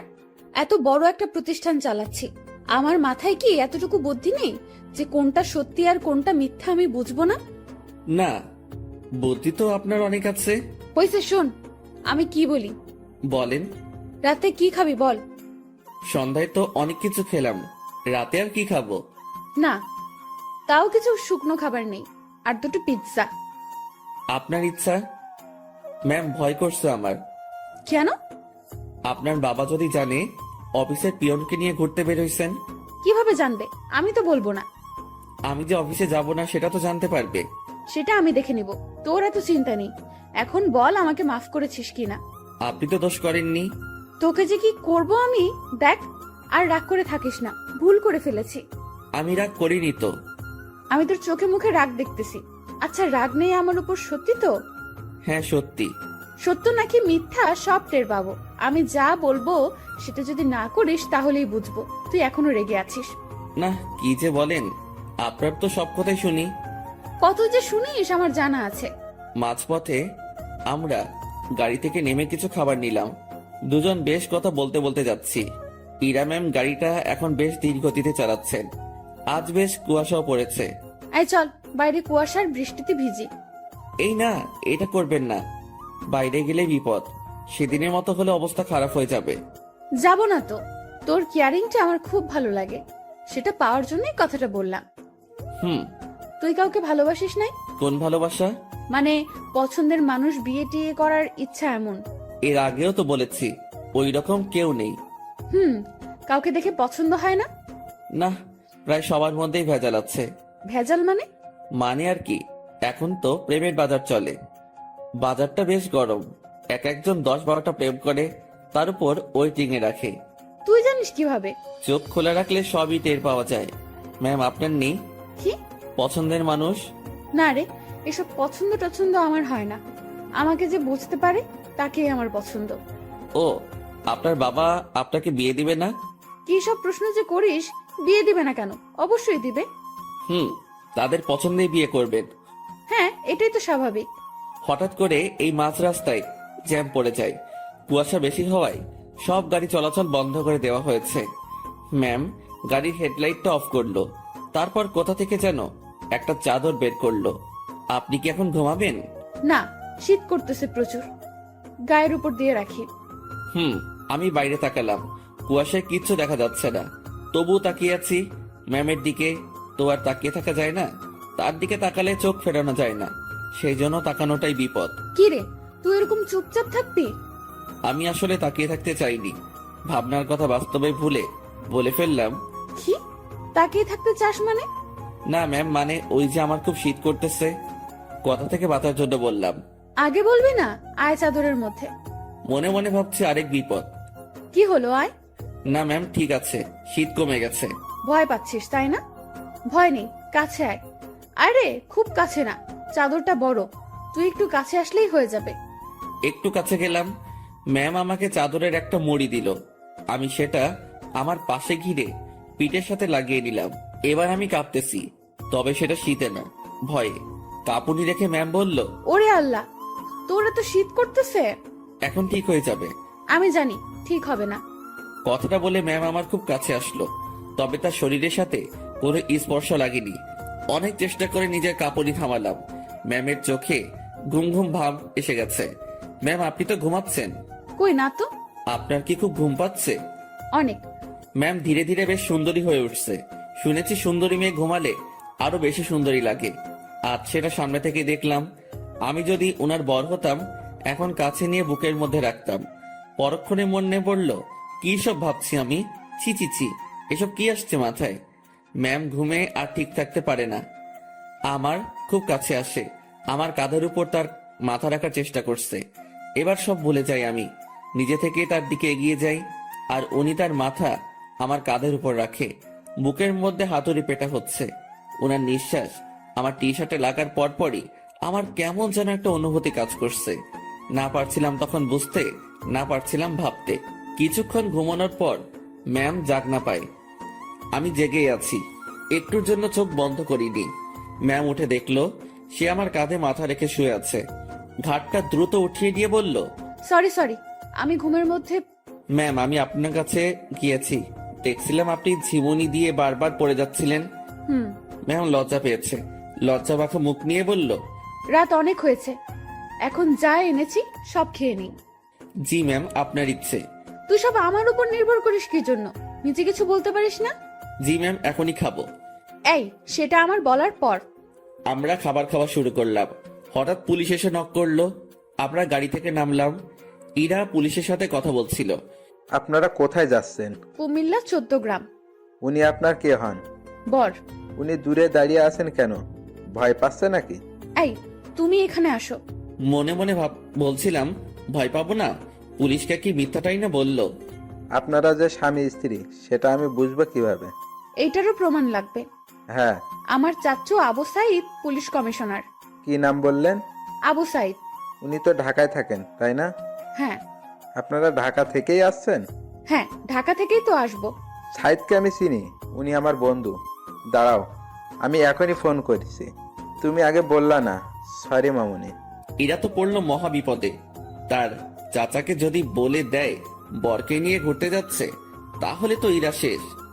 এখন সে এই পুলিশকে না করতেও পারবো না। এদিকে তার চাচা ফোনটা রিসিভ করেছে। দুজন বন্ধু একে অপরের খোঁজ নেওয়ার পর পুলিশটা ইরার কথা বলল। ইরার চাচা বড় সড়ো এক ধাক্কা খেলো। পুলিশ আমাদের বিদায় জানালো। আমরা গাড়িতে গিয়ে বসলাম। ইরা তো ভয় শেষ। একটু পরেই ইরার ফোনটা বেজে উঠলো। তার চাচা কল করেছে। ইরা ফোনটা রিসিভ করলো। তুমি কোথায় আছো, কিভাবে আছো, কার সাথে আছো আমি জানতে চাচ্ছি না। যার সাথে থাকো না কেন তাকে কাল আমাদের বাসায় নিয়ে আসো, ঠিক আছে? জি চাচ্চু। ওকে। ইরার চাচা ফোন রেখে দেয়। ইরা আমাকে বলতে শুরু করলো, এখন কি হবে? আপনারই তো দোষ, আপনি মিথ্যা বলতে গেলেন কেন? সত্যি বললে যদি সমস্যা করতো তাই। আর আমি আগে থেকেই ভেবে রেখেছি কত সমস্যা হলে এগুলো বলবো। কিন্তু এই হারামি পুলিশটা যে চাচার বন্ধু কে জানতো? আচ্ছা, টেনশন করেন না, বাসায় গিয়ে সত্যি কথাটা বলে দিবেন, হয়ে যাবে। ভয়টা আমাকে নিয়ে না, তোকে নিয়ে। কেন? জানি না কি হবে। ওরা তোকে কি বলবে, আমি কিভাবে সামলাবো বুঝতে পারছি না। এই মুহূর্তে আমি বা তাকে কি বলবো বুঝতে পারছি না। ভাবছি এর সাথে থাকলেই সমস্যায় পড়তে হয়। ম্যাম বেশ টেনশনে পড়ে গেছে। একবার আমার দিকে তাকাচ্ছে, আরেকবার বাইরে। ম্যামের অবস্থা দেখে বেশ মায়াই হচ্ছিল। মিথ্যা বলে উনি বড় ফাঁসা ফেসে গেছেন। তার টেনশন কমানোর জন্য আমি তাকে ডেকে বললাম, ম্যাম। বল। আমি বলি কি, এত টেনশন করে লাভ নেই, যা হবার হবে। আর সত্যিটা বললে হয়তো উনারা বুঝতে পারবে। সত্যিটাই বা কিভাবে বলবো? আমার তো তাদের সামনে কথা বলতে ভয় হাত পা কাঁপবে। আচ্ছা ম্যাম, ওনাদের সাথে আমি কথা বলবো। আরে তোর সাথে ওনারা কথাই বলবে না। সেটা দেখা যাবে, আগে তো বাসায় যাই। রাতটা কাটলো জেগে জেগেই। রাতের শেষ ভাগে যানজট কেটে গেল। আমরা ঢাকায় ফিরলাম আর সোজা ম্যামের বাসার সামনে পৌঁছে গেলাম। ম্যাম আমাকে বাইরে রেখে ভেতরে গেলেন। ভেতরে তার সাথে কি হচ্ছিল সেটা আমার কাছে অজানা। হয়তো তাকে বকা দিচ্ছে। কিছু সময় পর ম্যামের সাথে পুরো পরিবার আসলো। আমি তো দেখেই ভয়ে শেষ। ম্যামের বাবাকে দেখে আরো ভয় লাগছিল, কারণ উনি তো আমাকে চেনেন। স্যার আমার কাছে এসে বললেন, তুই আমাদের অফিসের পিয়ন তাই না? জি স্যার। আশেপাশে সবাই হেসে উঠল। ইরার চাচা তাকে ডেকে বলল, আরে এত মানুষ থাকতে তুই কিনা একটা পিয়নের সাথে লং ড্রাইভে গিয়েছিলি? ইরা চুপ, কারণ সে এখানে কিছুই বলতে সাহস পাবে না। চুপচাপ থাকতে হবে তাকে। তোকে যেন অফিসে না দেখি, ঠিক আছে? জি স্যার। আমি চলে আসলাম তাদের ওখান থেকে। বাইরে এসে দীর্ঘ একটা নিঃশ্বাস ফেললাম। যাক, তেমন বকা দেয়নি। ম্যামকেও হয়তো কিছু বলেনি। নিজের বাসায় আসলাম। 2 দিন পর খাওয়া দাওয়া বন্ধ হয়ে যাবে। বিছানায় শুয়ে শুয়ে ভাবছি, এখানে না থাকতে পারলে চলে যাব। দিনটা কোনো রকমে পার করলাম। পরদিন ঘুম থেকে জাগনা হয়েছে, কিন্তু বিছানা ছেড়ে উঠতে ইচ্ছা করছে না। মোবাইলটা হাতে নিলাম, দেখি বিকাশ কোম্পানি থেকে মেসেজ। বিরক্তি নিয়ে ফোনটা রেখে দিলাম। শুয়ে শুয়ে টাকার কথা ভাবছি। এমন সময় মনে হলো স্ক্রিনে মনে হয় কিছু দেখছিলাম। ঝটপট মোবাইলটা হাতে নিয়ে দেখি 25,000 টাকা আমার অ্যাকাউন্টে কে যেন পাঠিয়েছে। আর একটা মেসেজ আছে, এটা ম্যামের নম্বর। মেসেজটা সিন করে দেখতে পেলাম উনি শুধু ব্রেকআপ লিখে পাঠিয়েছেন। নিজে নিজে শিওর হলাম টাকাটা উনি পাঠিয়েছেন। হয়তো আমার প্রতি তার দয়া হয়েছে। যাক, আমার একটু ভালোই হলো, কাজ খুঁজতে সুবিধা হবে। ম্যামের সাথে দেখা হলে ধন্যবাদ দিব। আমার রুমের দরজায় কারো নক। আলসিমি ছেড়ে উঠে দরজা খুললাম। পাশের বাসার বড় ভাই এসেছে, যার কাছ থেকে আমি টাকা ধার করে এনেছি। ভাই আমার টাকাটা খুব প্রয়োজন, তুই যেভাবে পারিস টাকাটা দে। ভাই আমি তো বলেছি কয়েকদিন পর দিতে পারবো। না ভাই, আমার খুব দরকার। আচ্ছা আপনি বাসায় যান, আমি টাকা নিয়ে আসছি। দরজা লাগিয়ে দিয়ে ফোনটা হাতে নিব, তখনই আবার দরজায় নক। কেমন যেন খুব রেগে গিয়ে দরজাটা খুলেই বলি, আরে ভাই বললাম তো দিয়ে আসবো। একটু ধমকে সুরে বলেছি। আমার এমন করে বলাটা ভুল হয়েছে, কারণ সামনে ম্যাম দাঁড়িয়ে আছে। এখন কি বলবো, কিভাবে কথা কাটিয়ে নিব, এসব ভাবতে ভাবতে ম্যাম নিজে প্রশ্ন করলো, কি সমস্যা, এত রেগে আছিস কেন? আপনি এখানে? আমি বেশ অবাক, কারণ তাকে এখানে এভাবে কখনো আশা করিনি। আমার সামনে থেকে সর কুত্তা, ভেতরে যাব। আমি সরে দাঁড়াতে উনি ভেতরে ঢুকলেন। তারপর আমার বিছানায় নিজের শরীরটা এলিয়ে দিলেন। ফ্রেশ হয়ে নে। আজকে আবার কোথাও যাবেন নাকি? আরে না, তুই যা, ফ্রেশ হয়ে নে, কথা আছে। আচ্ছা, আমি বাইরে থেকে আসছি একটু। ওকে। আমি বাইরে এসে টাকা উঠে বড় ভাইকে থামিয়ে আসি। উনি যদি আবার আসতেন, আমার রুমে মেয়ে দেখে হয়তো ভিন্ন কিছু ভাবতো। রুমে এসে দেখি ম্যাম ঘুমিয়ে গেছে। আমি ফ্রেশ হয়ে নিলাম। কাজ শেষে ওনার দিকে তাকিয়ে ভাবছি, এই মেয়েটার যে কি হয়েছে। উনি চোখ খুলে বললেন, খাওয়া হয়েছে? না। টাকা না পাঠিয়ে দিলাম, এখনো খাসনি কেন? উঠতে তো হবে। যা, বাইরে থেকে খাবার নিয়ে আয়, একসাথে খাবো। ম্যাম, আপনি এই পরিবেশে খেতে পারবেন না। তুই পারলে আমিও পারবো। কথা বাড়িয়ে লাভ নেই, এই মেয়ে আমার কথা শুনবে না। বাইরে গিয়ে টাকা উঠিয়ে ভাইকে দিলাম, আর ম্যামের কথা মতো খাবার নিয়ে আসলাম। খাবারটাও সকাল সকাল বিরিয়ানি। কি নিব ভেবে না পেয়ে এটা নিয়ে ফিরলাম। এসে দেখি ম্যাম আবার বিছানা উঠাচ্ছে। ম্যাম ম্যাম, ছি ছি ছি, কি করেন? এবার এটা যদি আপনার পরিবার জানে তো আমাকে মেরেই ফেলবে। ভাই আপনি যান। ও সরি ম্যাম, আপনি চলে যান। চুপ থাক। খাবার এনেছিস? জি। তোর সাথে তো ব্রেকআপ হয়েছে আমার, তাই না? আমি কিভাবে জানবো? ওই যে সকালে মেসেজ করলাম। ওইটা যে আপনি কি জন্য লেখেন আমি জানি না। ব্রেকআপ হয়েছে তাই লিখছি। ও ভালো। আচ্ছা ম্যাম, আপনি খাবার খেয়ে বাসায় চলে যান। আপনার সাথে থেকে আমার চাকরিটা গেছে, জীবনটা যাক এটা আমি চাই না। চাকরি গেছে তো কি হয়েছে? আপনাকে তো বেতন দেওয়া হয়েছে। এত টাকা কেন দিয়েছেন? 20,000 তোর, আর বাকি টাকা তোর বেতন। যদিও কিছু টাকা আছে, সেটা মাস শেষে দিয়ে দিব। কাজ না করে টাকা আমি নিব না। কাজ তো তোকে দিবই। কি কাজ? আমার সাথে সময় কাটানো। হ, আমাকে তো ইয়ে পাইছেন। মানে কি?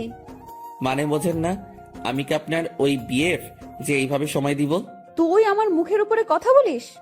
Sorry ma'am. তোর সাথে কোনো কথা নেই। আপনি যেভাবে এসে আমার বিছানায় শুয়ে পড়লেন, আমি তো বেশ ভয় পেয়েছি, আর এখনো পাচ্ছি। এটা যদি আপনার বাসার কেউ জানতে পারে তো আমাকে এখান থেকে পালাতে হবে। তুই পালিয়ে যাবি তাই না? তো পালাবো না? আমার কি জানের ভয় নেই? কে মারবে তোকে? আপনার পরিবারের সবাই মিলেই মারবে। ভালো তো, মায়ের খাবি।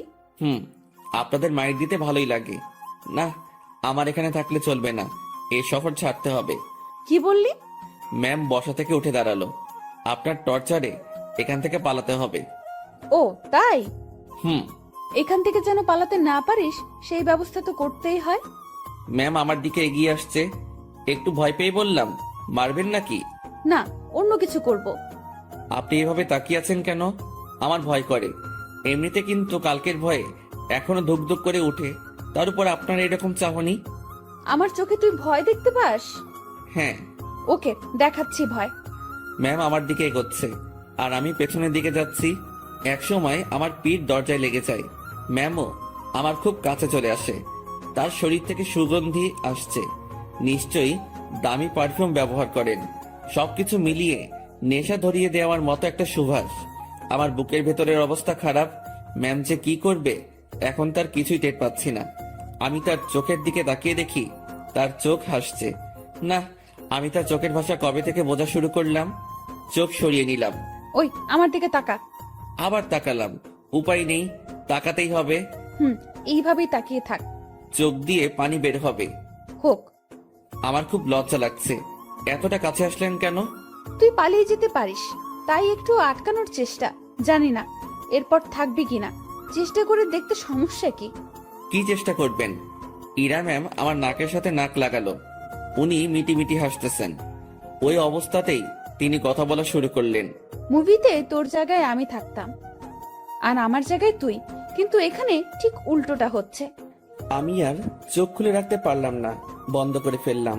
চোখ খুলে রাখার শক্তি আমার নেই। আহারে আমার বেষ্টু। কথাটা বলে উনি আমার নাকে তার নাক ঘষা শুরু করলো। ম্যাম, একটু সরে দাঁড়ান। আগে বল পালাবি না? পালাবো না। প্রমিস কর। প্রমিস, পালাবো না। এভাবে হবে না। তাহলে ইরা তার জামাটা সরিয়ে বলল, নাভি টাচ করে বলতে হবে। ওনার নাভি দেখেই আমি চোখ সরিয়ে ফেলি। অসম্ভব সুন্দর একটা জিনিস দেখলাম। চোখটা বারবার সেই দিকে তাকাতে চাইছিল, কোনো রকম অন্যদিকে তাকিয়ে আছি। এই নে, এটা টাচ করে প্রমিস কর। ওইখানে টাচ করে শুধু শুধু? আমি তো বললাম প্রমিস। আমি বিশ্বাস করি না। ম্যাম, ওখানে আমি হাত দিতে পারবো না, যত যাই বলেন। কেন? আপনার যে বড় হবে সে দিবে। আচ্ছা, তুই আমার হবু বর, এখন নে টাচ কর। চিচি ম্যাম, কি বলেন? এক আদেশ এতবার দিতে পারবো না কিন্তু। আমি তোরে দিতে বলছি না? আমার লজ্জা করে। তোর লজ্জার আমি রাগাবিরা বলে দিলাম। ম্যামের মাথা পুরো গেছে মনে হয়, না হলে এসব কথা বলছে তাও আমাকে। ওনাকে জিজ্ঞেস করা ছাড়া কোনো উপায় নেই। ম্যাম এমন করতেছেন কেন? আমার গালে এক থাপ্পড় দিয়ে বলল। আমি যেটা বলি সেটা না করে তুই আমাকে উল্টো প্রশ্ন করতেছিস। তাহলে কি ধরবো? তো ভাবছি মায়ের খাবার থেকে ধরাই ভালো। আর সত্যি কথা বলতে, দেখার পর আমি লোভ সামলাতে পারছি না। আমি ওনার নাভির উপর জাস্ট হাতটা রাখলাম। উনি একবার চোখ বন্ধ করে আবার চোখ খুললেন। চুপ কেন? কথা দিলাম যাব না। গুড, এখন হাত সরিয়ে নে। ও সরি ম্যাম, আমার থেকে দূরে গেল, আমি বাঁচলাম। উনি আবার বলতে শুরু করলেন। বাবাকে চ্যালেঞ্জ করে আসছি, তোকেই বিয়ে করব আমি। ও আল্লাহ, না ম্যাম, এটা কি বলছেন আপনি? তুই বুঝবি না, আমি তোকে টাকা দেওয়ার পরেই ঝগড়াটা লাগছে। আমাকে নিয়ে পরিবারের সাথে ঝগড়া করতে গেছেন কেন? ওরা আমার চরিত্র নিয়ে কথা উঠাইছে, তারপর আমাকে বলেছে তোর সাথে নাকি আমার প্রেম আছে। আচ্ছা, মাথা ঠান্ডা করেন। হ্যাঁ, তোকে আমাদের বাসায় নিয়ে গেলে আমার মাথা ঠান্ডা হবে। ও আল্লাহ, এবার আমি শেষ। ম্যাম কি বলেন এগুলা? আমি কেন? ঝগড়ার সময় বলেছি আমি তোকে ভালোবাসি, তোকেই বিয়ে করব, আর তুই আমাদের বাসায়ই থাকবি। মানে আপনি আমার উপরে যাওয়ার টিকিট নিয়ে আসছেন, তাই না? জানি না, ব্যাগপত্র গুছিয়ে নে আর আমার সাথে চল। এইমাত্র বললেন জাস্ট না পালালেই হবে, এখন আবার বলছেন আপনাদের বাসায় নিয়ে যাবেন। দেখে নিলাম তুই আমার উপর কতটা দুর্বল আর কতটা ভালোবাসিস। না, আপনি কি যে বলেন। আমি আপনাকে সাধু, হইছে, অনেক হইছে। ড্যাব ড্যাব করে আমার দিকে তাকিয়ে থাকিস, আবার আমার নাভির দিকে তাকিয়েছিলি, আমি বুঝি না। ওনার যা কথার স্পিড, আমি পেরে উঠছিলাম না। এখন ওনার বায়না আমাকে তাদের বাসায় নিয়ে যাবে। আর যাই হোক, নিজের জানটা অকালে চলে যাক সেটা আমি চাই না। আমি তো যাবনি, সেটাই মনে মনে ঠিক করলাম। এখন ম্যামকে বোঝাতে হবে, ম্যাম আমি যাব না। রুমে ছুরি নেই? কি করবেন? হাত কাটবো আমার। এই না। তোর সাথে কথা নেই, ব্রেকআপ, যা। তুই মানা করার কে? ছুরি কই সেটা বল। না না ম্যাম, যাব আমি। দ্রুত তোর কাপড় গুছিয়ে ব্যাগে ওঠা। ওকে ওকে, উঠাচ্ছি। না, তুই ভাঁজ করে দে, আমি উঠাচ্ছি। আমি কাপড়গুলো ভাঁজ করে দিচ্ছি আর ভাবছি এইরকম জেদ ধরা ভালোবাসার জন্য আমি তার সাথে চলে যাচ্ছি। এটা কি ঠিক হবে? আমি ইরাকে ভয় ভয় বললাম, ম্যাম একটা কথা। বল। দেখেন, এরকম জেদ ধরা ভালোবাসা নিয়ে আপনার সাথে যাচ্ছি, এর কি কোনো গ্যারান্টি আছে? নাকি সময় শেষ হলে, জেদ শেষ হলে তাড়িয়ে দিবেন?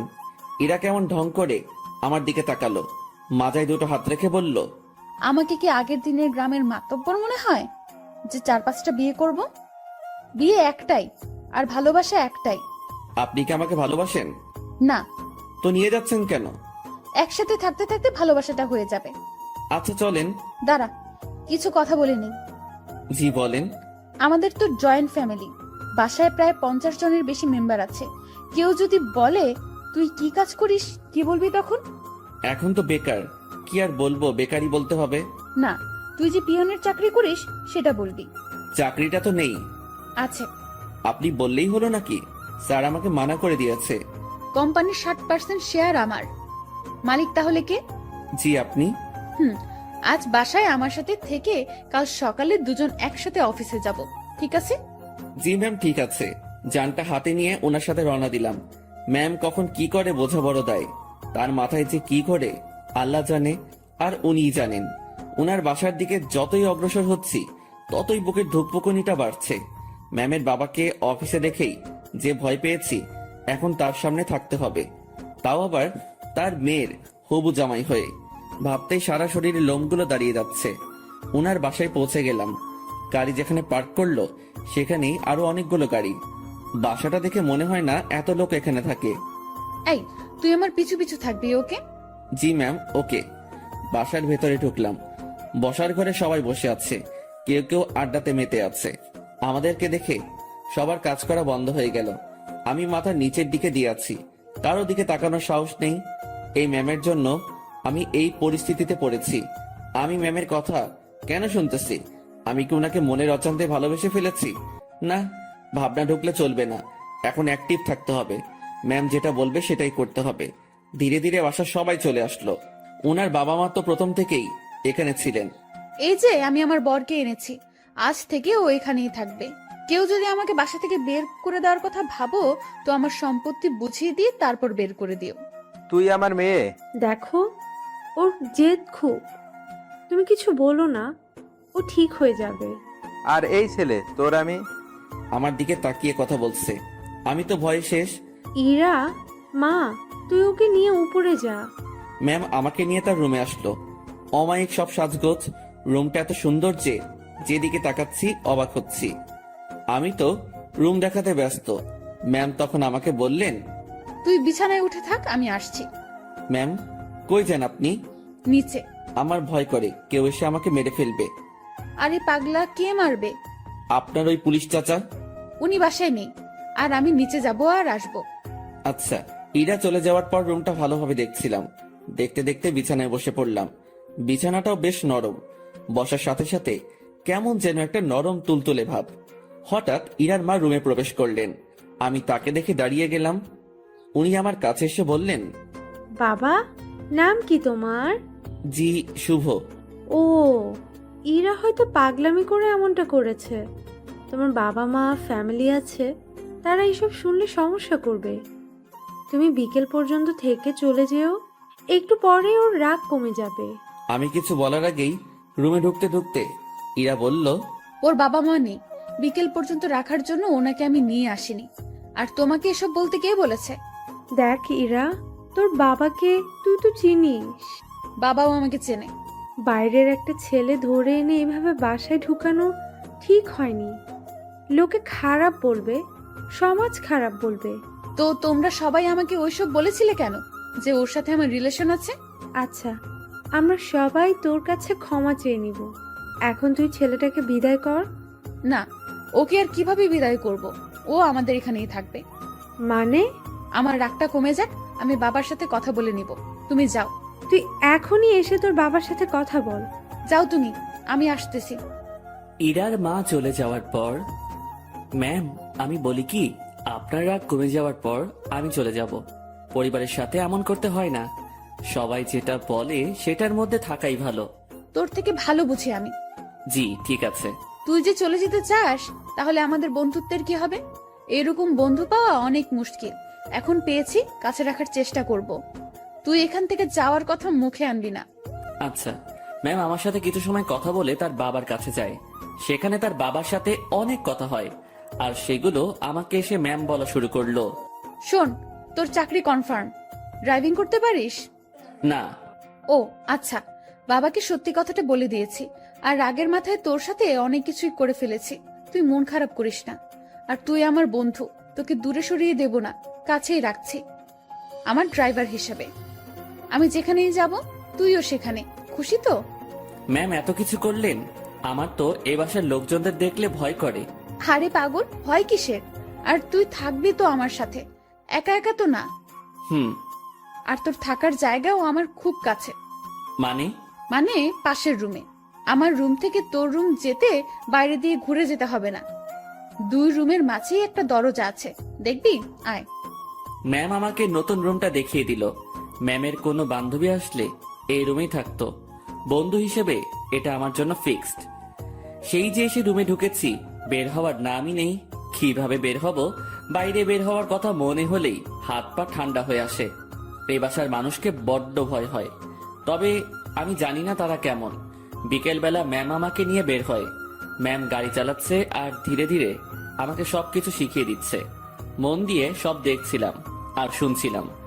সন্ধ্যায় আবার বাসায় ফিরলাম। বাসার কাজের লোকটা আমার খাবার রুমে এসেই দিয়ে যাচ্ছে।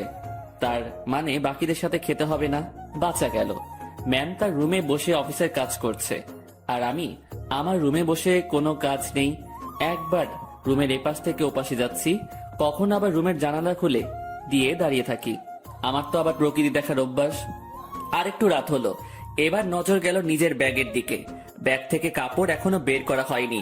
বিছানায় ব্যাগ নিয়ে গিয়ে কাপড় বের করছিলাম, আর তখনই সেই সকালের কথা মনে পড়ে গেল। ম্যাম কি টর্চারটাই না করেছিল সকালবেলা, আর সেখানে ওনার কাছে আসা পেটে হাত রাখা। এসব মনে পড়তেই হাসি পেল। একা একা হাসছিলাম। হঠাৎ রুমের ভেতরের দরজায় নক। ম্যাম ডাকছে। তড়িঘড়ি করে উঠে গিয়ে দরজা খুলে দিলাম। জি ম্যাম, আসুন। কি করতেছিস তুই? এই যে কাপড়গুলো বের করতেছি। তুই অনেক আলসে মানুষ তো। সেই সকালে আসছি, এখনো তুই কিছুই গুছিয়ে উঠতে পারিসনি। মনে ছিল না।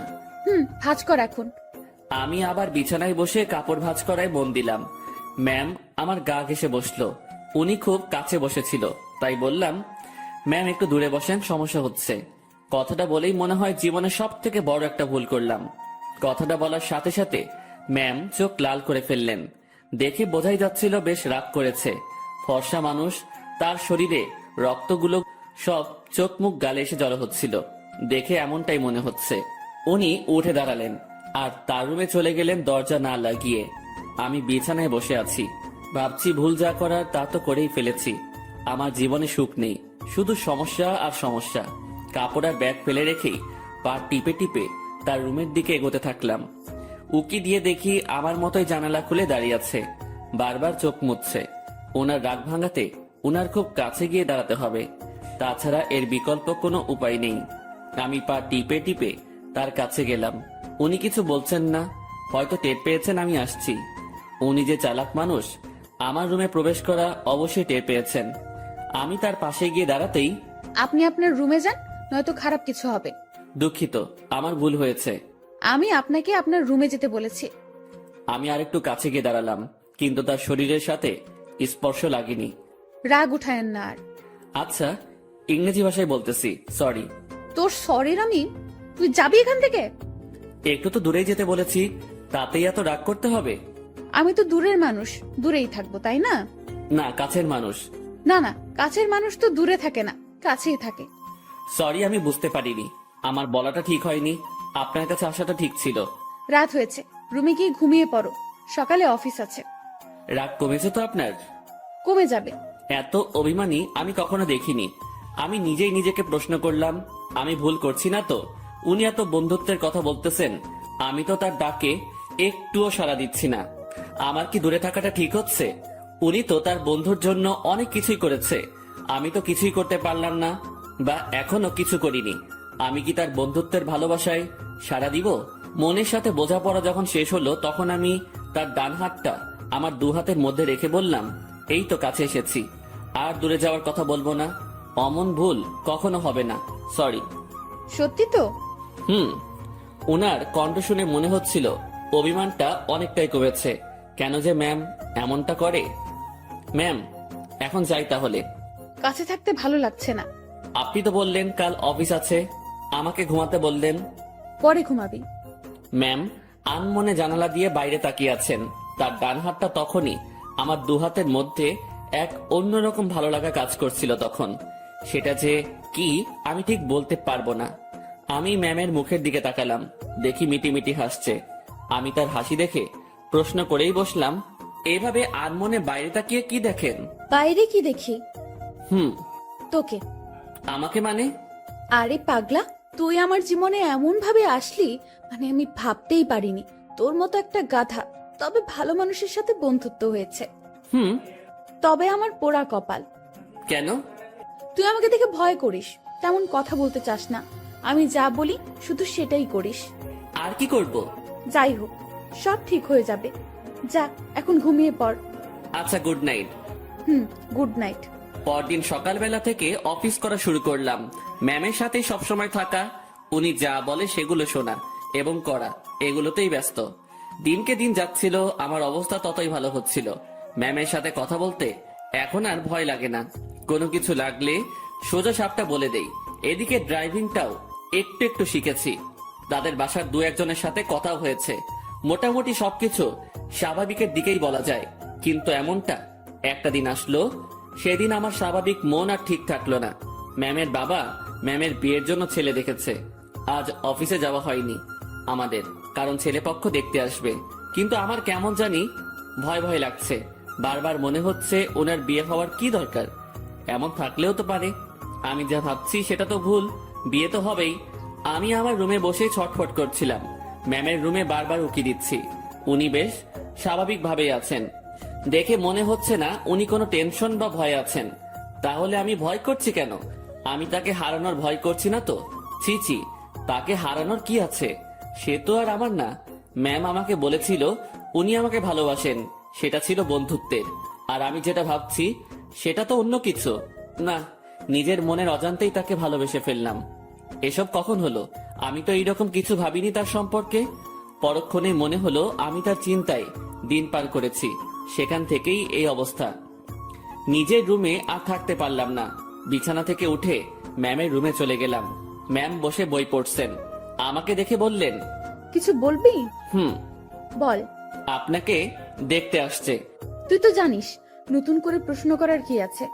যদি তারা আপনাকে পছন্দ করে, আপনি কি রাজি হবেন? ছেলে যদি ভালো হয়, পরিবার যদি ভালো হয়, তাহলে মানা করব কেন? তাই ঠিক। এটাই বলতে আসছিলি? না হুম। সকাল সকাল তোতলানো শুরু করেছিস? কিছু হয়েছে? একটা কথা বলার ছিল।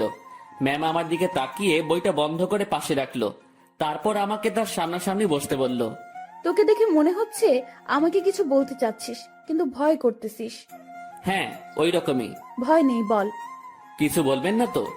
আরে আমি তোর বন্ধু না, তোকে কি বলবো পাগল? ভয় নেই, বল। আপনি আপনার বাবাকে বলে বিয়েটা ক্যান্সেল করে দেন। ওই বিয়ে তো ঠিকই হয়নি, এখনই কিভাবে ক্যান্সেল করে দিব? আর কেন ক্যান্সেল করব? আরে আপনি চলে গেলে আমি কিভাবে থাকবো? ওই কিভাবে থাকবি মানে? তুইও থাকবি বাসার বাকি যারা যেভাবে আছে সেভাবে। আমাকে ছাড়া আপনি কি থাকতে পারবেন? ম্যাম আমার দিকে এক দৃষ্টিতে তাকিয়ে আছে। আমার কথা শুনে হয়তো সে অবাক হয়েছে। এই বাসায় বিয়ে করেন মানে তোর মাথা গেছে নাকি? I love you. মুখ ফসকে হোক আর যেভাবে হোক কথাটা বলে ফেললাম। মনে মনে ভাবছিলাম বাংলায় বলবো, কিন্তু মুখ থেকে ইংরেজিতেই বেরিয়ে গেল। আমার কথা শুনে ম্যাম মিটি মিটি হাসতেছেন। তুই যা বললে ভেবে বলেছিস? না, কেন? ভাবার কি আছে? আমার যেটা নিয়ে ভয় হয়েছে সেটার জন্য বলেছি এটা। কি নিয়ে ভয় হয়েছে? আপনার চলে যাওয়া। আমি চলে গেলে তো কি হয়েছে? তুই একটা বিয়ে করবি, তার সাথে থাকবি, সে তোর কেয়ার করবে। আপনাকে লাগবে। বাচ্চাদের মতো আবদার করতেছিস কেন? জানি না। এক অন্যরকম শুভকে দেখছি, যে কখনো এভাবে আমার কাছ থেকে কিছু চায়নি।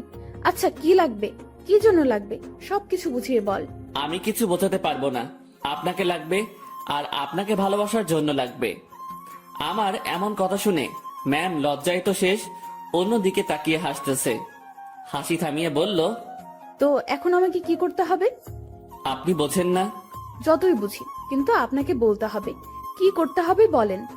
একবার তো বললামই যে ভালোবাসি, আর আমার কাছে থাকতে হবে। যদি বলি ভালোবাসি না? আমি চুপ করে রইলাম। এই এই কথার উত্তর দে। আমি কিভাবে আটকাবো? চলে যাবেন, আমিও চলে যাব। কোথায় যাবি? জানি না। ও, তো বলেন, ভালোবাসার বীজ কবে বপন করেছিলেন, আর সেটা থেকে চারা গাছ হলো কিভাবে? ইরা নামের একটা পাখি আমার জমিতে এসে তার মুখ থেকে ভালোবাসার বীজটা ফেলে দিয়ে চলে যায়, আর সেই বীজটাই। পুরোটা বলার আগেই ম্যাম হাসতে হাসতে শেষ। উনার হাসি দেখে আমার রাগ হচ্ছিল। আমি উনাকে কিছু বোঝাতে যাচ্ছি, আর উনি হেসে উড়িয়ে দিচ্ছেন। উনি হাসি থামিয়ে বললেন, আজ সকালটা অন্যরকম ভাবে শুরু হলো, এমন হাসির কথা কখনো শুনিনি। উনার কথা শুনে বেশ লজ্জা পেলাম। হয়তো মনের কথাটা বলা ঠিক হয়নি। আমি তার সামনে থেকে উঠলাম আর নিজের রুমে যাওয়ার জন্য পা বাড়ালাম। ম্যাম ডেকে বললেন, কই যাস? ঘুম পাচ্ছে, ঘুমাবো। ঘুম নাকি রাগ? না, ঘুম। হুম, রাগ। না ম্যাম, ঘুমই পাচ্ছে। আমার জানা আছে, তুই এখানে এসে বস। কথা না শুনলে বকা দিবে। বাধ্য হয়ে আবার তার সামনাসামনি বসলাম। আমার আর তোর মাঝে সম্পর্কটা কিসের? বন্ধুত্বের। তো আমি কি বন্ধুর কথা শুনে হাসতেও পারবো না? পারবেন। আর হাসলেন তো? কথার মাঝে এমন রাগ সুর ভাসতেছে। না, রাগ করিনি। আচ্ছা ভেবে দেখ তো, তুই যে আমাকে ভালোবাসার কথা বললি, সেটা নিয়ে আমি কি কোনো উপহাস করেছি? তোর কথা শুনে হাসি পাচ্ছিল তাই একটু হাসলাম। আর আমাকে যেটা বললি সেটার উত্তর না নিয়ে কই যাস? হ্যাঁ, আমি ভুলে বলে ফেলেছি, সরি। লাথি খাবি কুত্তা। ভালোবাসি বল। আপনি হাসবেন তাই বলবো না। আমার ভালোবাসার দাম আছে। ওরে বাবা, একটু হাসছি তাই কত রাগ? তো শুনি আপনার ভালোবাসার দাম কত? সেটা আপনার না জানলেও হবে। আপনি বই পড়েন, আমি গেলাম। আমি চলে যাচ্ছিলাম, উনি আমার হাত ধরে ফেললেন। কেমন কান্না কান্না কণ্ঠে বললেন, ওই পাগল, আমি তোমার ভালোবাসা নিয়ে উপহাস করিনি তো। আপনি যে হাসলেন। না পাগল, ইরা আমাকে জড়িয়ে ধরে কান্না শুরু করলো আর অভিমানী কণ্ঠে বলল, প্রত্যেকটা গল্পে আমি তোমাকে প্রপোজ করি, তুমি কি করো? তুমি চুপ থাকো, তোমার জন্য ওয়েট করতে হয় আমার। এই গল্পেও তুমি অনেকটা লেট করেছো। আমার কি অপেক্ষা করে থাকতে কষ্ট হয় না? তুমি আমার জন্য কিছুই করো না, আর করতেও হবে না, শুধু ভালোবাসলেই চলবে। আর হ্যাঁ, রাগ দেখাও কেন আমাকে? রাগ শুধু তোমারই আছে, আমার নেই। আর কখনো যদি তোমার কথায় রাগের সুর পাই, তো তখনই ব্রেকআপ। উনি যা বললেন তাতে মুখের কথা কেড়ে নেওয়ার মতো। আচ্ছা, আমি বাবাকে তোর কথা একবার সিরিয়াসলি বলবো। না, কেন? উনি যদি মানা করে, আর আপনাকে যদি সরিয়ে বা আমাকে যদি। বন্ধুত্বের উপর বিশ্বাস রাখ। ইরা আমাকে ছেড়ে দিল, সেও বেশ চিন্তিত, সাথে আমিও। আমি ওই পরিস্থিতির সময় শুধু তার কথাই ভাবছিলাম, অন্য কোনো কিছুই মাথায় আসছিল না। দুপুরে ইরাকে দেখতে আসলো, দেখে চলে গেল। হয়তো তারা পছন্দ করেছে, পছন্দ না করে উপায় নেই। রুমে বসে হতাশ হওয়া ছাড়া আমার কোনো উপায় ছিল না। ইরা সেই যে বেরিয়ে গেছে, আর রুমে আসার নাম নেই। আমিও বাইরে যাওয়ার সাহস পাচ্ছি না। দুপুরে শুধু বাড়ির কাজের মেয়েটা খাবার দিয়ে চলে যায়। আমার এমন অবস্থা মনে হচ্ছে কোনো কারাগারে আছি, বাইরে বেরোনোর কোনো পথ নেই। সন্ধ্যায় ইরা রুমে আসলো। উনি আসতে না আসতেই আমিও তার রুমে গেলাম, আর গিয়ে যা শুনলাম সেটা আমি কখনোই ভাবিনি। উনি বলতে শুরু করলেন, বাবার ছোটবেলার বন্ধুর সাথে আমার বিয়ে ঠিক করেছেন। ওনারা আমাকে দেখে পছন্দ করেছে। আজ ওনাদের যে হাসি মুখ দেখলাম, সেটা আমি ভাঙতে পারবো না। কথাটা শুনে বুকের ভেতরটা কেমন যেন আটকে গেল। মনে হলো বুকে পাথরের ভর করছে। শুনেছি বুক ভার হলে চোখে পানি চলে আসে। আমি কোনো রকম চোখের পানি সামলিয়ে বললাম, সমস্যা নেই, আপনি যেটা করেন। তুই আমার উপর রাগ করলি, তাই না? আরে না, আপনার সিদ্ধান্তে আমি খুব খুশি। পরিবারের কথা চিন্তা করে সব করতে হয়। তোমার কথায় কান্নার আওয়াজ পাচ্ছি। আরে না, কি যে বলেন, কান্না করব কেন? আমি রাজি হওয়াতে আমার বাবা যে খুশি হয়েছে, সেটা আমি তার চোখ মুখ দেখেই বুঝেছি। আচ্ছা আপনি করেন, আপনি রেস্ট নেন, আমি আমার রুমে যাই। ইরা কিছু বলল না, চুপ করে বসে থাকলো। হয়তো আমার কথাও সে ভাবছে। আমি রুমে এসে আর কি করব? ছেলেদের তো আওয়াজ করে কান্না করতে নেই, লোকে খারাপ বলবে। রুমের মধ্যে কিছুক্ষণ থাকলাম, ভালো লাগলো না। বাসার ছাদের দিকে রওনা দিলাম। আমি কখনো যাইনি এ বাসার ছাদে, এই প্রথম যাচ্ছি। ছাদে পৌঁছে এক করে চুপটি করে দাঁড়িয়ে আছি। ভাবছি ম্যামের কাছ থেকে বিদায় নিয়ে চলে যাব, কারণ এ কষ্ট সহ্য করার মতো না, আমি সহ্য করতে পারছি না। হঠাৎ ছাদে কারো উপস্থিতি টের পেলাম। একটা লোক আমার দিকে এগিয়ে আসছে। কাছে আসতেই তার ফেস দেখে বুঝলাম এটা ইরার কাকা। এই শীতে এত রাতে ছাদে কি করিস? না মানে এমনি বাতাস খেতে আসছিলাম একটু। কি, এই শীতে বাতাস? রুমে বসে ভালো লাগছিল না, তাই আর কি। বেশ চালাক তুই। ভাবছি কি চালাকি করলাম। আমার কথা সোজা উত্তর দিবি। জি স্যার। ইরাকে ভালোবাসিস? কি বলবো বা কি বলা উচিত? সত্যিটা কি বলবো? আবার আমার কোনো বিপদ আসবে না তো? সত্যিটাই বলবো, যা হবার হবে। ভালোবাসি। এই জন্যই তোকে চালাক বলছি। তো কতদিন হলো তোদের রিলেশনের? কয়েক ঘন্টা। মানে? আজ সকালে উনাকে ভালোবাসার কথা বলেছি। তো সে কি বলছে? প্রথমে হ্যাঁ বলেছিল, তারপর? ছেলেপক্ষ দেখে যাওয়ার পর আমাকে মানা করে দেয়। কেন? উনি এই বিয়েতে রাজি হওয়ায় আপনারা বাসার সবাই খুশি হয়েছেন অনেক। আপনাদের হাসি মুখ দেখে এসে উনি আমাকে মানা করে। বাহ, তুই তো বেশ সাহস নিয়ে আমার সাথে কথা বলছিস। ভয় করছে না তোর? আপনি তো সত্যিটা বলতে বললেন। তো তুই এখন কি করবি? চলে যেতে হবে এখান থেকে। রাতেই? না, সকালে ওনার দেখা করে চলে যাব। বাহ, তো দেবদাস হয়ে কোথায় ঘুরে বেড়াবি? আমি চুপ হয়ে গেলাম। উনি মজা নিচ্ছেন বোঝাই যাচ্ছিল। চুপ হয়ে গেলি কেন বল? জি স্যার, কিছু না, আমি আসলে ভুল করেছি, মাফ করে দিন। আমি কাল সকালে চলে যাব। যা রুমে যা। জি। এই শোন। বলেন। স্মোক করিস? জি না। বাসা কোথায় তোর? রাজশাহী। সমস্যা? জি স্যার, বুঝলাম না। কিছু না, সকাল সকাল চলে যাস। নেক্সট টাইম আমার সামনে পড়লে সমস্যা হবে তোর। আমার সামনে যেন না দেখি। জি স্যার, আর দেখবেন না আমাকে। রুমে আসলাম, তার সাথে কথা বলতে ভয় তো করছিলই না, মনে হচ্ছিল আরো কিছু সময় কথা বলি। তারপর ভাবলাম আমার সাথে তার যে কথাটা হয়েছে এটা ম্যামকে জানানো দরকার। চলে গেলাম তার কাছে, যেসব কথা হয়েছে সব বলে আবার নিজের রুমে আসলাম। কিছু সময় পর মনে হলো আসল কথাটা, মানে আমি যে কাল চলে যাব এটা বলাই হয়নি। আবার ঢুকলাম তার রুমে, আর ঢুকতেই চোখ কোনো কিছুতে আটকে গেল। উনি ড্রেস চেঞ্জ করছিলেন, যা দেখার আমার চোখ দেখে ফেলেছে, আমার কোনো দোষ নেই। আমি নিজেই অন্যদিকে ঘুরে রুমে চলে আসবো, তখনই উনি বললেন, এই দাঁড়া। ম্যাম আমি কিছু দেখিনি। কিছু দেখা না দেখার কথা আমি বলিনি, কি বলতে আসছিলি সেটা বল। আমি কাল সকালে চলে যাচ্ছি। আরে অন্যদিকে ঘুরে আছিস কেন? আমার শরীরে পোশাক আছে, এখন এইদিকে তাকা। ঘুরে তার দিকে তাকালাম, এখন সব ঠিকঠাক আছে। কি যেন বলতেছিলি? এত জায়গা থাকতে রুমে ড্রেস চেঞ্জ করতে হবে কেন? এইটা বলতে আসছিলি? না। তুই বলবি নাকি মায়ের শুরু করব? বলছি আমি কাল সকালে চলে যাচ্ছি। কোথায়? আমার গ্রামের বাড়ি। কেন? আমি এখানে থাকতে পারছি না, দম বন্ধ হয়ে আসছে। এতদিন তো দম বন্ধ হয়নি, আজ হচ্ছে কেন? দেখেন, ভালোবাসার মানুষটি চোখের সামনে থেকে এভাবে হারিয়ে যাবে, আমি এটা দেখতে পারবো না। তুই যদি যাস ব্রেকআপ করে তারপর চলে যাবি। ঠিক আছে, ব্রেকআপ। যা বলার বলে এসে কম্বল মুড়ি দিয়ে শুয়ে পড়লাম। ওনার কথা ভাবতে ভাবতে চোখের পাতাটা বন্ধ হয়ে গেল। রাত তখন কত হয়েছে আমি জানি না। আমার কম্বলের নিচে কাউকে অনুভব করলাম, কেউ একজন এখানে এসে শুয়ে আছে। নিজের ঘুম ভাঙাতে চোখ খুললাম, কম্বলটা মাথার উপর থেকে সরিয়ে দেখি ইরা আমার পাশে শুয়ে আছে। আমি উঠে বসাতে ফেলফেল করে আমার দিকে তাকিয়ে আছে। উনাকে দেখে অবাক হয়ে যাই আমি। কয়েকদিন পরে যার বিয়ে, সে আমার রুমে আমার সাথে একই বিছানায় এসে শুয়ে আছে। এর মতলবটা কি? যেমন ছিলি তেমন করে শুয়ে থাক। আপনি এখানে কি করেন? দেখছিস না শুয়ে আছি? আপনার রুমে যান, এখানে কি? এটাও আমার রুম। এভাবে এত কাছে আসা ঠিক না। কোনটা ঠিক তোকে বলতে বলছি আমি? যেমনটা ঘুমিয়েছিলি তেমনটাই ঘুমিয়ে থাক। শোনেন, আপনি আমাকে কিছু বলতে দিল না।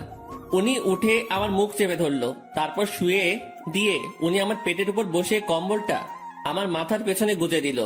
তারপর তার ফোনের লাইট অন করে সাইডে রাখলো। ম্যাম তার পা দুটো ভাঁজ করে ভালোভাবে আমার পেটের উপর বসলো, তারপর তার হাত দুটো গালে রাখলো। বাইরে থেকে এই অবস্থা দেখে মনে হবে একটা ত্রিভুজের মতো, ভেতরে আলো থাকায় ছোট্ট একটা 3 কোণা ঘরের মতোই লাগছিল। তারপর তোর সাহস কি করে হয় আমার সাথে ব্রেকআপ করার? আমি চুপ। শুভ, উত্তর দে, না হলে তোর খবর আছে। আপনার যাতে ভালো হয় সেই জন্যই করেছি। তুই ব্রেকআপ করার কে? করলে আমি করব। আমি করতে পারি না। তুই কেন করবি? ভালো তো আমি বাসি, ব্রেকআপ আমি করব। আর আমি কি ভালোবাসি না? আমার থেকে কম, সো তোর ব্রেকআপের কোনো দাম নাই। আচ্ছা, আপনি পেটের উপর থেকে নামেন, ব্যথা করতেছে। করলে করুক, আমি কি করব? আপনি যা করছেন সেটা ঠিক না। কি করতেছি আমি? এই যে এইভাবে বসে আছেন, আবার তোকে জ্ঞান দিতে বলেছি আমি। জি না। এরপর ইরা তার হাত দিয়ে আমার ঠোঁট স্পর্শ করা শুরু করলো, নাকে চোখে হাত বুলিয়ে দিল। আমি যে বসে আছি তাতে কি তোর বেশি কষ্ট হচ্ছে? না, কিন্তু এইরকম ভাবে হাত দিচ্ছেন এটা ভালো লাগছে না। I love you. নতুন বরকে বইলেন, কথাটা বলার সাথে সাথে গালে চর বসিয়ে দিল। আই লাভ ইউ টু বল, নয়তো আরো মারবো। টুট টুট টুট। কিসের টু টু? পুরোটা বল। ভালোবাসি আমিও। ওয়াও, খুব বলেছেন। চলো এখন রোম্যান্স করি। ম্যাম ওয়েট, কিসের রোম্যান্স? আমি তো আপনার বর না, এগুলো ঠিক হবে না। আপনি আপনার রুমে যান। আহারে, আমি তো রোম্যান্স করবই, সে বিয়ে হোক আর না হোক। ম্যাম কি? ছেড়ে দেন না। ওলে, খুব ভয় লাগছে তোমার? ইরা বসা থেকে এবার আমার পুরো শরীরের উপর শুয়ে পড়লো। ভয়ে বুকের মধ্যে দুরুম দারুম শব্দ হচ্ছে। ইরা এবার আমার বুকের উপর হাত রেখে তাতে তার থুতনি রাখলো, আর বোকা বোকা গলায় বলল, ভয় নেই, এই যে তোমার কাঁধ থেকে মাথা পর্যন্ত আজ আমি এইটুকুতে আমি যা ইচ্ছা করব। ওনাকে আর থামাতে পারলাম না। ভেতরে ফোনের লাইট নিভিয়ে দিয়ে আমার ঘাড়ে আর গলায় তার ঠোঁটের স্পর্শ দেওয়া শুরু করলো। তার খোলা চুলগুলো আমার দিকে হেলেছিল, আর উনি তো তার কাজ করেই যাচ্ছেন। কিছু সময় পর, আমি তোমার বুকে এখন ঘুমাবো, সকালে আমাকে ডেকে দিও। আমি কিছু করতে পারি না। তুমি আবার করবা? তুমি মানে, সরি, আপনি যেগুলো করলেন। ওই না, তুমি কেন করবা? তুমি কিচ্ছু করতে পারবে না। হুম। রাগ। আরে না, কি বলেন, রাগ করবো কেন? সরি। ইরা ফোনের লাইট আবার অন করলো। উনি ওনার গলা থেকে ওড়নাটা সরিয়ে দিতে নিচ্ছিল, আমি থামিয়ে দিলাম। কি করছেন? তুমি না বললে কি যেন করবা? আপনার ওই গলাটুকুই লাগবে। হ্যাঁ, এই আমাকে কিছু করতে দিল না, আর এখন উনি বায়না ধরে বসে আছেন। লোভ তো আপনি ধরিয়েছেন। এই, আমার দোষ দিবা না একদম। লোভ সামলাতে পারো না তুমি? হুম। এই যে গলাটুকুই শুধু, এর নিচে আসলে মায়ের ওকে। আচ্ছা। কি মানুষ রে বাবা, নাও করে না। আমি উঠে বসে ওনার গলায় আমার ঠোঁটের স্পর্শ দিতে লাগলাম। ইরার মতো আমি বেশি সময় নিলাম না, একটু পরে বললাম, রুমে গিয়ে ঘুমিয়ে পড়ো। এটা আমার রুম। এখানেই থাকবে? হ্যাঁ। দুজন একে অপরের দিকে তাকিয়ে আছি। তাকিয়ে থাকতে থাকতে দুজনই কান্না করে দেই। ইরা আমাকে বলল, এই তুমি কান্না করতেছো কেন? এভাবে কখনো তো পাবো না। ধুর, পাগলকে বলে পাবে না। তুমি তো চলেই যাবে। আমি থাকার চেষ্টা করব। আর তুমি কান্না করতেছো কেন? বলা যাবে না। বলো না। পাগলটাকে অনেক ভালোবেসে ফেলেছি। ইরার আমার কপালের সাথে তার কপাল ঠেকালো। ওর চোখের পানি আমার মুখের উপর পড়ছে। অনেক কান্না হয়েছে, থামো। এখানে থাকবো, না করো না প্লিজ। আচ্ছা থাকো। তোমার বুকের উপর ঘুমাবো। হুম। রাগ করবে না তো? না। ইরা আমার গালের সাথে গাল লাগিয়ে শুয়ে পড়লো। দুজন ভোরে উঠবো, উঠে হাঁটতে বের হব। হ্যাঁ, তোমার কাকা আমাকে চলে যেতে বলেছে সকালে। ওনার সাথেই বের হব। কি? তোমাকে কিছু ভাবতে হবে না। উনি আমাকে দেখলে গুলি করবে। আমি যদি বলি জামাই বলে ডাকবে। মানে? তুমি যে বললা ওনার সাথে কথা বলছো, হুম। উনি আবার আমাকে কল করেছিল। আমি সব সত্যিই বলেছি। তারপর উনি কি বললো জানো? কি বললো? আমাদের বিয়ের দায়িত্ব উনি নিয়েছেন, সব উনি সামলাবেন। উনি তোমাকে অনেক পছন্দ করেছেন। কি জন্য? সেটা আমি কিভাবে বলবো? সত্যি কথা বলেছো, তাই মনে হয় ভালো লেগেছে তার। ও। আর কোনো কথা না, এবার শুধু ঘুম হবে, ঘুম ঘুম আর ঘুম হবে। চোখ বন্ধ করো পাগল। দুজনেই ঘুমিয়ে গেলাম। পরদিন ভোরে ইরা আমাকে ডেকে তুললো। তারপর হাঁটতে বের হলাম। পথে সত্যি সত্যি ইরার কাকার সাথে দেখা হলো। উনি আমাদেরকে দেখে মুচকি হাসলেন, কিন্তু কিছু বললেন না। এই চলো জগিং করি। ঘুড়ি হতে দেওয়া যাবে না, ঘুড়িওয়ালা বর আমার পছন্দ না। ওনার কথা শুনে মুচকি হাসা ছাড়া উপায় নেই। সকালে সব কাজ শেষে অফিসে আসলাম দুজন। অফিসের কেউ এ ব্যাপারে কিছু জানে না, তাই কোনো সমালোচনাও হয়নি। এসব বিষয় জানলে কেউ না কেউ আমাকে জিজ্ঞাসা করতই। দুপুরের পর এক শার্ট প্যান্ট কোট পরা ভদ্রলোক ইরা রুমে ঢুকলো। লোকটিকে দেখে কেমন যেন সন্দেহ হচ্ছিল আমার। কিছু সময় পর ইরা আমাকে ডাকলো। যাক, সন্দেহ এবার দূর হবে। রুমে ঢুকে দেখি ম্যাম বেশ রাগান্বিত। জি ম্যাম, বলেন। এই যে এটাই আমার পাগল, দেখে নিন। আমি মনে মনে ভাবছি, হ্যাঁ, ম্যামের লাজ লজ্জা কিচ্ছু নেই, এইভাবে কেউ পরিচয় করিয়ে দেয়? তো কিছু বলবেন আর? এরকম একটা ছেলেকে আপনার পছন্দ? ওর কিছু আছে? দেখতে তো কেমন জানি লাগে। ওই আমার পাগলের মধ্যে কি আছে না আছে আমি জানি, আপনাকে বুঝতে হবে না। আপনি আসতে পারেন। ভেবে দেখেন, এর সাথে থাকলে আপনার জীবন নষ্ট হতে পারে। এই শালা, ভাষা খারাপ করবি না। জীবন নষ্ট হবে মানে? ম্যাম তো তাকে মারার জন্য উঠেছে। এতক্ষণে বুঝলাম এই লোকটাই ম্যামকে দেখতে আসছিল। ম্যাম যেভাবে মারার জন্য দাঁড়িয়েছে, লোকটি ভয়ে চেয়ার উল্টে পড়ে যায়। ম্যামকে থামিয়ে আমি ওনাকে টেনে তুললাম। দেখছিস আমার পাগলের মধ্যে কি আছে? সে চলে গেল। ম্যাম, এইভাবে কেউ ভয় দেখায়? আরে ভাই বলিস না, মাথাটাই খারাপ করে দিছে। আমি কত বুঝালাম, বুঝলোই না। হুম। আমি বাইরে চলে আসছি। ম্যাম তখন পেছন থেকে ডাকলো। ওই আমার পাগল। জি ম্যাম, বলেন। উনি মুচকি হেসে বললেন, কিছু ফাইল কপি করতে হবে, একটু সাহায্য করবেন? আমি করে দিচ্ছি। আরে আমার রুমের মেশিনে কালি নেই, তুমি ম্যানেজারের রুম থেকে বের করে নিয়ে আসো। আচ্ছা। ইরা ফাইলগুলো আমার হাতে দিল। উনিও ফাইলটা ধরে আছেন, আমিও এক পাশে ধরে আছি। উনি ছাড়ছেন না। রাগ করলে নাকি আবার? ছি, না ম্যাম, রাগ করবো কেন? এই যে কাজ করাচ্ছি। এটা তো আমারই কাজ। তোমাকে দিয়ে কাজ করাতে ইচ্ছে করে না গো। আমার কাজ করতে ইচ্ছে করে। স্যার যান, এখন এগুলো কপি করে নিয়ে আসেন। আর হ্যাঁ, আজ বাসায় ফিরতে রাত হবে। সন্ধ্যায় বাইরে গিয়ে খেয়ে এসে আবার কাজ শুরু করব, ঠিক আছে? আচ্ছা ঠিক আছে। সন্ধ্যায় দুজন বাইরে গিয়ে খেয়ে আসি, তারপর আবার কাজ শুরু। বিকেল থেকেই আমি ম্যামের রুমে বসে ওনার কাজ দেখছি মনোযোগ দিয়ে। মাঝে মাঝে কথা হচ্ছে। কাজ শেষের দিকে ম্যাম তখন বলল, আজ কি করব জানো? কি করবেন? এই যে তুমি করে বলো। কি করবা? এক জগ চা বানিয়ে দুজন রাত 10টার পর ছাদে যাব। কেন? গল্প করব। এই ঠান্ডায় ছাদে? রুমেই তো ভালো। আরে না, ছাদে আগুনের ব্যবস্থা করব। তুমি আমি পাশাপাশি বসে চা পান করব আর গল্প করব। আর স্যার, মানে আপনার বাবা যদি দেখে? ও পাগল রে পাগল, কাকা তো বাবাকে সব বলে দিয়েছে। বাবা আবার তার বন্ধুকে মানা করে দিয়েছে।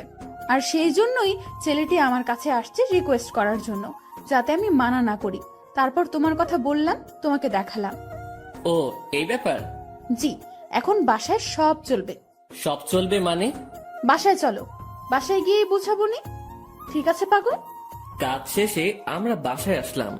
প্রতিদিনের মতো আজ আমাকে আর একা খেতে হলো না, সবার সাথে বসে খাচ্ছি। বেশ ভয় নিয়েই টেবিলে বসে আছি। ধীরে ধীরে সবার সাথে পরিচিতি হলাম। খাওয়া শেষে ইরার বাবা আমাকে ডেকে বাইরে নিয়ে গেলেন। দেখো, বাসার সবাই তোমাকে মেনে নিচ্ছে, শুধু আমি বাদে। এর পেছনে কারণও আছে। তুমি সামান্য একটা মানুষ, কত বড় ফ্যামিলির দিকে হাত বাড়িয়েছো সেটা খেয়াল করেছো? ধরো কাল তোমাদের বিয়ে দিয়ে দিলাম, তারপর আমার মেয়েকে নিয়ে উঠাবে কোথায়? স্যার, বেয়াদবি মনে না নিলে একটা কথা বলি। বলো। আপনার মেয়ে বলেছে ও কাজ করে খাওয়াবে কিছুদিন। এর মাঝে আমিও কিছু একটা করে ফেলতে পারবো ওর সাহায্যে। আমরা এমনটাই ভেবেছি। ও, বউয়ের হাতের কামাই খাবে? না, বন্ধুর হাতের কামাই খাবো। মুখের উপর কথা বলছো। আমি তো বলেই নিলাম, কিছু মনে করবেন না। ওকে, 2 দিন পর তোমাদের বিয়ে। সমাজের নিয়ম অনুযায়ী আমার মেয়েকে নিয়ে বাসা থেকে বেরিয়ে যাবে। কোথায় যাবে সেটা আমি জানি না। ওকে? জি স্যার। কথাটা ইরাকেও জানিয়ে দিও। জি। ইরার বাবা আমাদের উপর বেশ রেগে আছেন। রাগাটাই স্বাভাবিক, যা কাজ করেছি। বাইরে দেরি না করে ইরার কাছে গেলাম, গিয়ে কথাগুলো বললাম। এত তাড়াতাড়ি বিয়ে? ভাবলাম মাসখানেক একটু প্রেম টেম করবো, এখানে ওখানে ঘুরতে যাব, সেগুলো মনে হয় আর হবেই না। বিয়ের জন্য প্রস্তুতি নিতে হবে। হ্যাঁ, আগে তো বাসা ঠিক করতে হবে। তুই বেটা এত টেনশন নিতেছিস কেন? তুই বাবাকে বলেছিস বন্ধুকে বিয়ে করতেছিস, তাই না? হুম। তো তোর বন্ধু থাকতে এত টেনশন কেন? শোন, আমি একটা ফ্ল্যাট কালকের মধ্যে কিনে নেব। আর হ্যাঁ, সংসার করতে অনেক কিছু প্রয়োজন, সেগুলোও কিনতে হবে। হুম। বিয়ের পর সংসারে তুমি আমি 50-50 খরচ দিব। আমি এত টাকা কই পাবো? ও হ্যাঁ, তাও তো একটা কথা। আচ্ছা শোন, উপায় একটা বের করেছি। আমি দিব 80%, আর তুই 20%। আর ভালোবাসা দিবি তুই 99%, আর আমি 1%। কি? না, আপনি আমাকে ভালোবাসবেন না। যদি সংসারে 50-50 খরচ দিতে পারেন, ভালোবাসাটাও তেমনই ভাগ হবে। এটা কোনো কথা? তো নিজেদের মধ্যে রাজনীতি করাটা কি ঠিক? দেখ, আন্দোলন করতে থাক, কাজ হয় কিনা। মনটা একটু নরম করেন। আপনি যদি আমাকে 100% ভালোবাসা দেন, তো ভালোবাসার পিপাসায় আমি তো মারা যাব। ওই মুখে ওসব মারা যাওয়ার কথা আনবি না। জি ম্যাম। যা, রুমে গিয়ে ফ্রেশ হয়ে নে। আচ্ছা। ফ্রেশ হয়ে দরজা লাগিয়ে দিলাম, কারণ দরজা খোলা থাকলে আজ আর ঘুমাতে দিবে না। ঘুম প্রায় চলেই আসছে, সেই সময় ডাকাডাকি শুরু করলো। মুখে বিরক্তি নিয়ে দরজা খুললাম। ওই এখনই ঘুমাচ্ছিস কেন? চা রেডি, চল ছাদে যাব। ওকে চলেন। ঘুমের 12টা বেজে গেল। দুজনে গিয়ে ছাদের মাঝখানে কিছু কাঠখড়ি দিয়ে আগুন জ্বালিয়ে নিলাম। ওনার সব কথা শুনতে হচ্ছে। এদিকে আমার নাজেহাল অবস্থা। নিচে থেকে উপরে এতগুলো কাঠখড়ি আনা, তাও আবার চোখে ঘুম নিয়ে প্রচন্ড রকমের বিরক্ত লাগছিল। আমি আর ইরা আগুনের খুব কাছাকাছি বসলাম। সে আমার শরীর ঘেঁষে বসলো। সে জগ থেকে একটা কাপে চা ঢাললো, তারপর কাপটা আমার হাতে দিয়ে বলল, আগে তুমি খাও, এই পুরোটা না, কিন্তু জাস্ট এক চুমুক, তারপর আমি, তারপর আবার তুমি খাবে। ইরা কথাটা বলে আমার হাতের মধ্যে দিয়ে হাত দিয়ে জড়িয়ে নিল। আমি এক চুমুক খেলাম, আর তারপর উনার মুখে ধরলাম। আমি যে জায়গাটায় ঠোঁট লাগিয়েছিলাম, ঠিক সেখানে সে ঠোঁট লাগিয়ে চা খেলো। খাওয়া শেষে ইরা আমার কাঁধে মাথা রাখলো। ওই একটা গল্প বলো। রুমে গিয়ে বলবো নি? জি না শুভ সাহেব, এখানে বলেন। কি বলবো মাথায় আসছে না। আনরোম্যান্টিক একটা বর। তোমার কিছু বলতে হবে না, আমিই বলছি, শোনো। গান বলবো, ভালোভাবে শুনবা। বলো। আমার কাছে তুমি মানে সাত রাজার ধন, আমার কাছে তুমি মানে অন্যরকম, আমার কাছে তুমি মানে আমার পোষা পাখি, দিনে রাতে চোখ বুজিয়া তোমায় আমি দেখি। তোমার কাছে হয়তো বন্ধু আমি কিছু না, তাই তো তোমার স্বপ্নে বন্ধু আমি আসি না। এই ওয়েট, আমি ইরাকে গানের মাঝে থামিয়ে দিলাম। কি হয়েছে, থামালে কেন? তুমি আমার স্বপ্নে আসো তো? আরে গাধা, এটা গানের লাইনে আছে তাই বলছি। আমি তো জানি তুমি আমাকে কেমন ভালোবাসো। তুমি গানটা পারো? ও দারুণ, তাহলে চলো একসাথে গাই। তারপর থেকে শুরু করলাম, আমি মানে তুমি আর তুমি মানে আমি, আমার কাছে আমার চেয়ে বন্ধু তুমি দামি। গলা ফাটিয়ে দুজন গান করলাম। আমাদের আওয়াজ শুনে ছাদে ছোট বড় সবাই এসে হাজির। আমরা সবাই গোল হয়ে বসলাম। আগুনটাও বড় করা হলো। তারপর সবাই মিলে আবার গান ধরলাম। রাতটা যে এমন হবে কখনো কল্পনাও করিনি। বাসার সবাই এসেছে, শুধু ইরার বাবা বাদে। আড্ডা শেষে রুমে আসলাম। ইরা তার রুমে গিয়ে ঘুমিয়েছে, আমি আমার রুমে শুয়ে পড়লাম। পরদিন সকালবেলা অফিসে গেলাম দুজন। আগের দিনের মতো ডিউটি করে রাতে বাসায় ফিরলাম। এখন আমি একা রুমে থাকি না, বাসার সবার সাথে আড্ডা দেই, কথা বলি।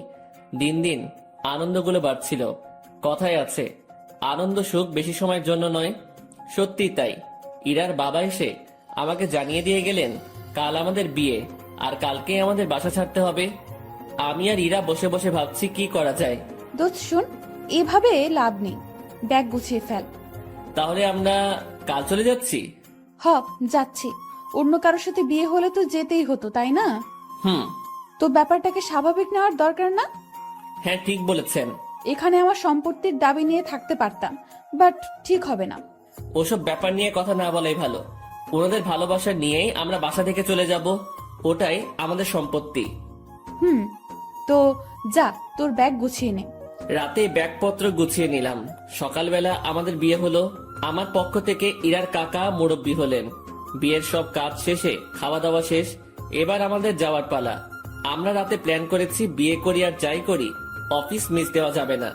এখান থেকে অফিসে যাব, তারপর কারো মাধ্যমে আমরা একটা বাসা ভাড়া নিব। রাতে আমাদের বাসার হবে। ইরা সবার কাছ থেকে হাসি মুখে বিদায় নিচ্ছে। ওকে দেখে মনে হচ্ছে না একটু আগে ওর বিয়ে হয়েছে, আর পরিবার ছেড়ে আমার সাথে চলে যাচ্ছে। আমরা বাড়ির মেইন দরজা পার হতে না হতেই ইরার বাবা আমাদের আটকিয়ে দিল। কোথায় যাচ্ছ তুমি? কোথায় আবার বিয়ে হয়েছে? এখন কি আর একটা বাড়ি আছে আমার? আমার ঠিকানা তো এখন শ্বশুর বাড়ি, সেখানেই যাচ্ছি। এই বাড়িটাই তো তোমার। যতই আমার হোক, আমি তো এখানে থাকবো না। তুমি আমার উপর রেগে আছো? না, রাখবো কেন? তো চলে যাচ্ছ কেন আমাদের ছাড়া? তুমি তো যেতে বলেছো। কোথাও যেতে হবে না, আমি শুধু তোমাদের ভালোবাসাটা পরীক্ষা করে দেখলাম। কথাটা বলা মাত্রই ইরা তার বাবাকে জড়িয়ে ধরে কান্না করলো। পরে আমরা দুজন জানতে পারলাম এটা তাদের একটা প্ল্যান ছিল। কান্নাকাটি শেষে আমরা আমাদের রুমে ফিরে আসলাম। তখনই অফিসে যেতে চাইছিলাম, সবাই ধরে আমাদেরকে উপরে পাঠিয়ে দিয়েছে। যাক, এখন থেকে আমি দুষ্টামি করতে পারবো। এবার ওনাকে একটু দেখিয়ে দেই আমি কি পারি। ইরা শাড়ি পরেছিল, আমি তার কাছে গিয়ে জড়িয়ে ধরে এক হাত তার পেটে রাখলাম। ওই, কি করিস তুই? কি করি মানে, বুঝছো না? তুই ছাড়। না, ছাড়বো না। আরে ভাই, এগুলো এখনই না, দেরি আছে, আমার কিছু কথা আছে। কোনগুলো? এখনই না। তুই যা করছিস। আমি তো কিছুই করছি না, বা করতে চাইছি না। তাহলে এখানে হাত দিয়েছিস কেন? এমনি। এমনি, তাই না? ইরাকে ছেড়ে দিলাম। ও বলতে শুরু করলো, স্যার, আমাদের বিয়ে হলো, এই শুকরিয়া আদায়ের জন্য দুইজন নফল নামাজ পড়বো। আচ্ছা। মন খারাপ হয়েছে? কই না। দেখতে পাচ্ছি। মনে মনে আমার সাথে ব্রেকআপ করলা নাকি? না, কি বলো? বুঝি বুঝি, আমি সবই বুঝি। ইরা আবার আমার কাছে আসলো। চোখ বন্ধ করো। আমি চোখ বন্ধ করলাম। যেখানে হাতটা দিয়েছিলে সেখানে হাতটা রাখো, তবে এদিক সেদিক নিয়ে যেও না যেন, কারণ বাকি জায়গায় তোমার স্পর্শগুলো আমি ভিন্নভাবে নিতে চাই। বুঝেছি। ঠোঁটে চুমু দেই। দাও। দিব না। কেন? পচা তুমি, তাই। আমি কি করলাম? আমাকে আমার বাবা মার কাছ থেকে চুরি করেছো। আচ্ছা, তাহলে তাদের জিনিস ফেরত দিয়ে আমি চলে যাই? এই না, কেন? কারণ আমি চোরের প্রেমে আহত। দুজন মুচকি হেসে একে অপরকে জড়িয়ে ধরলাম।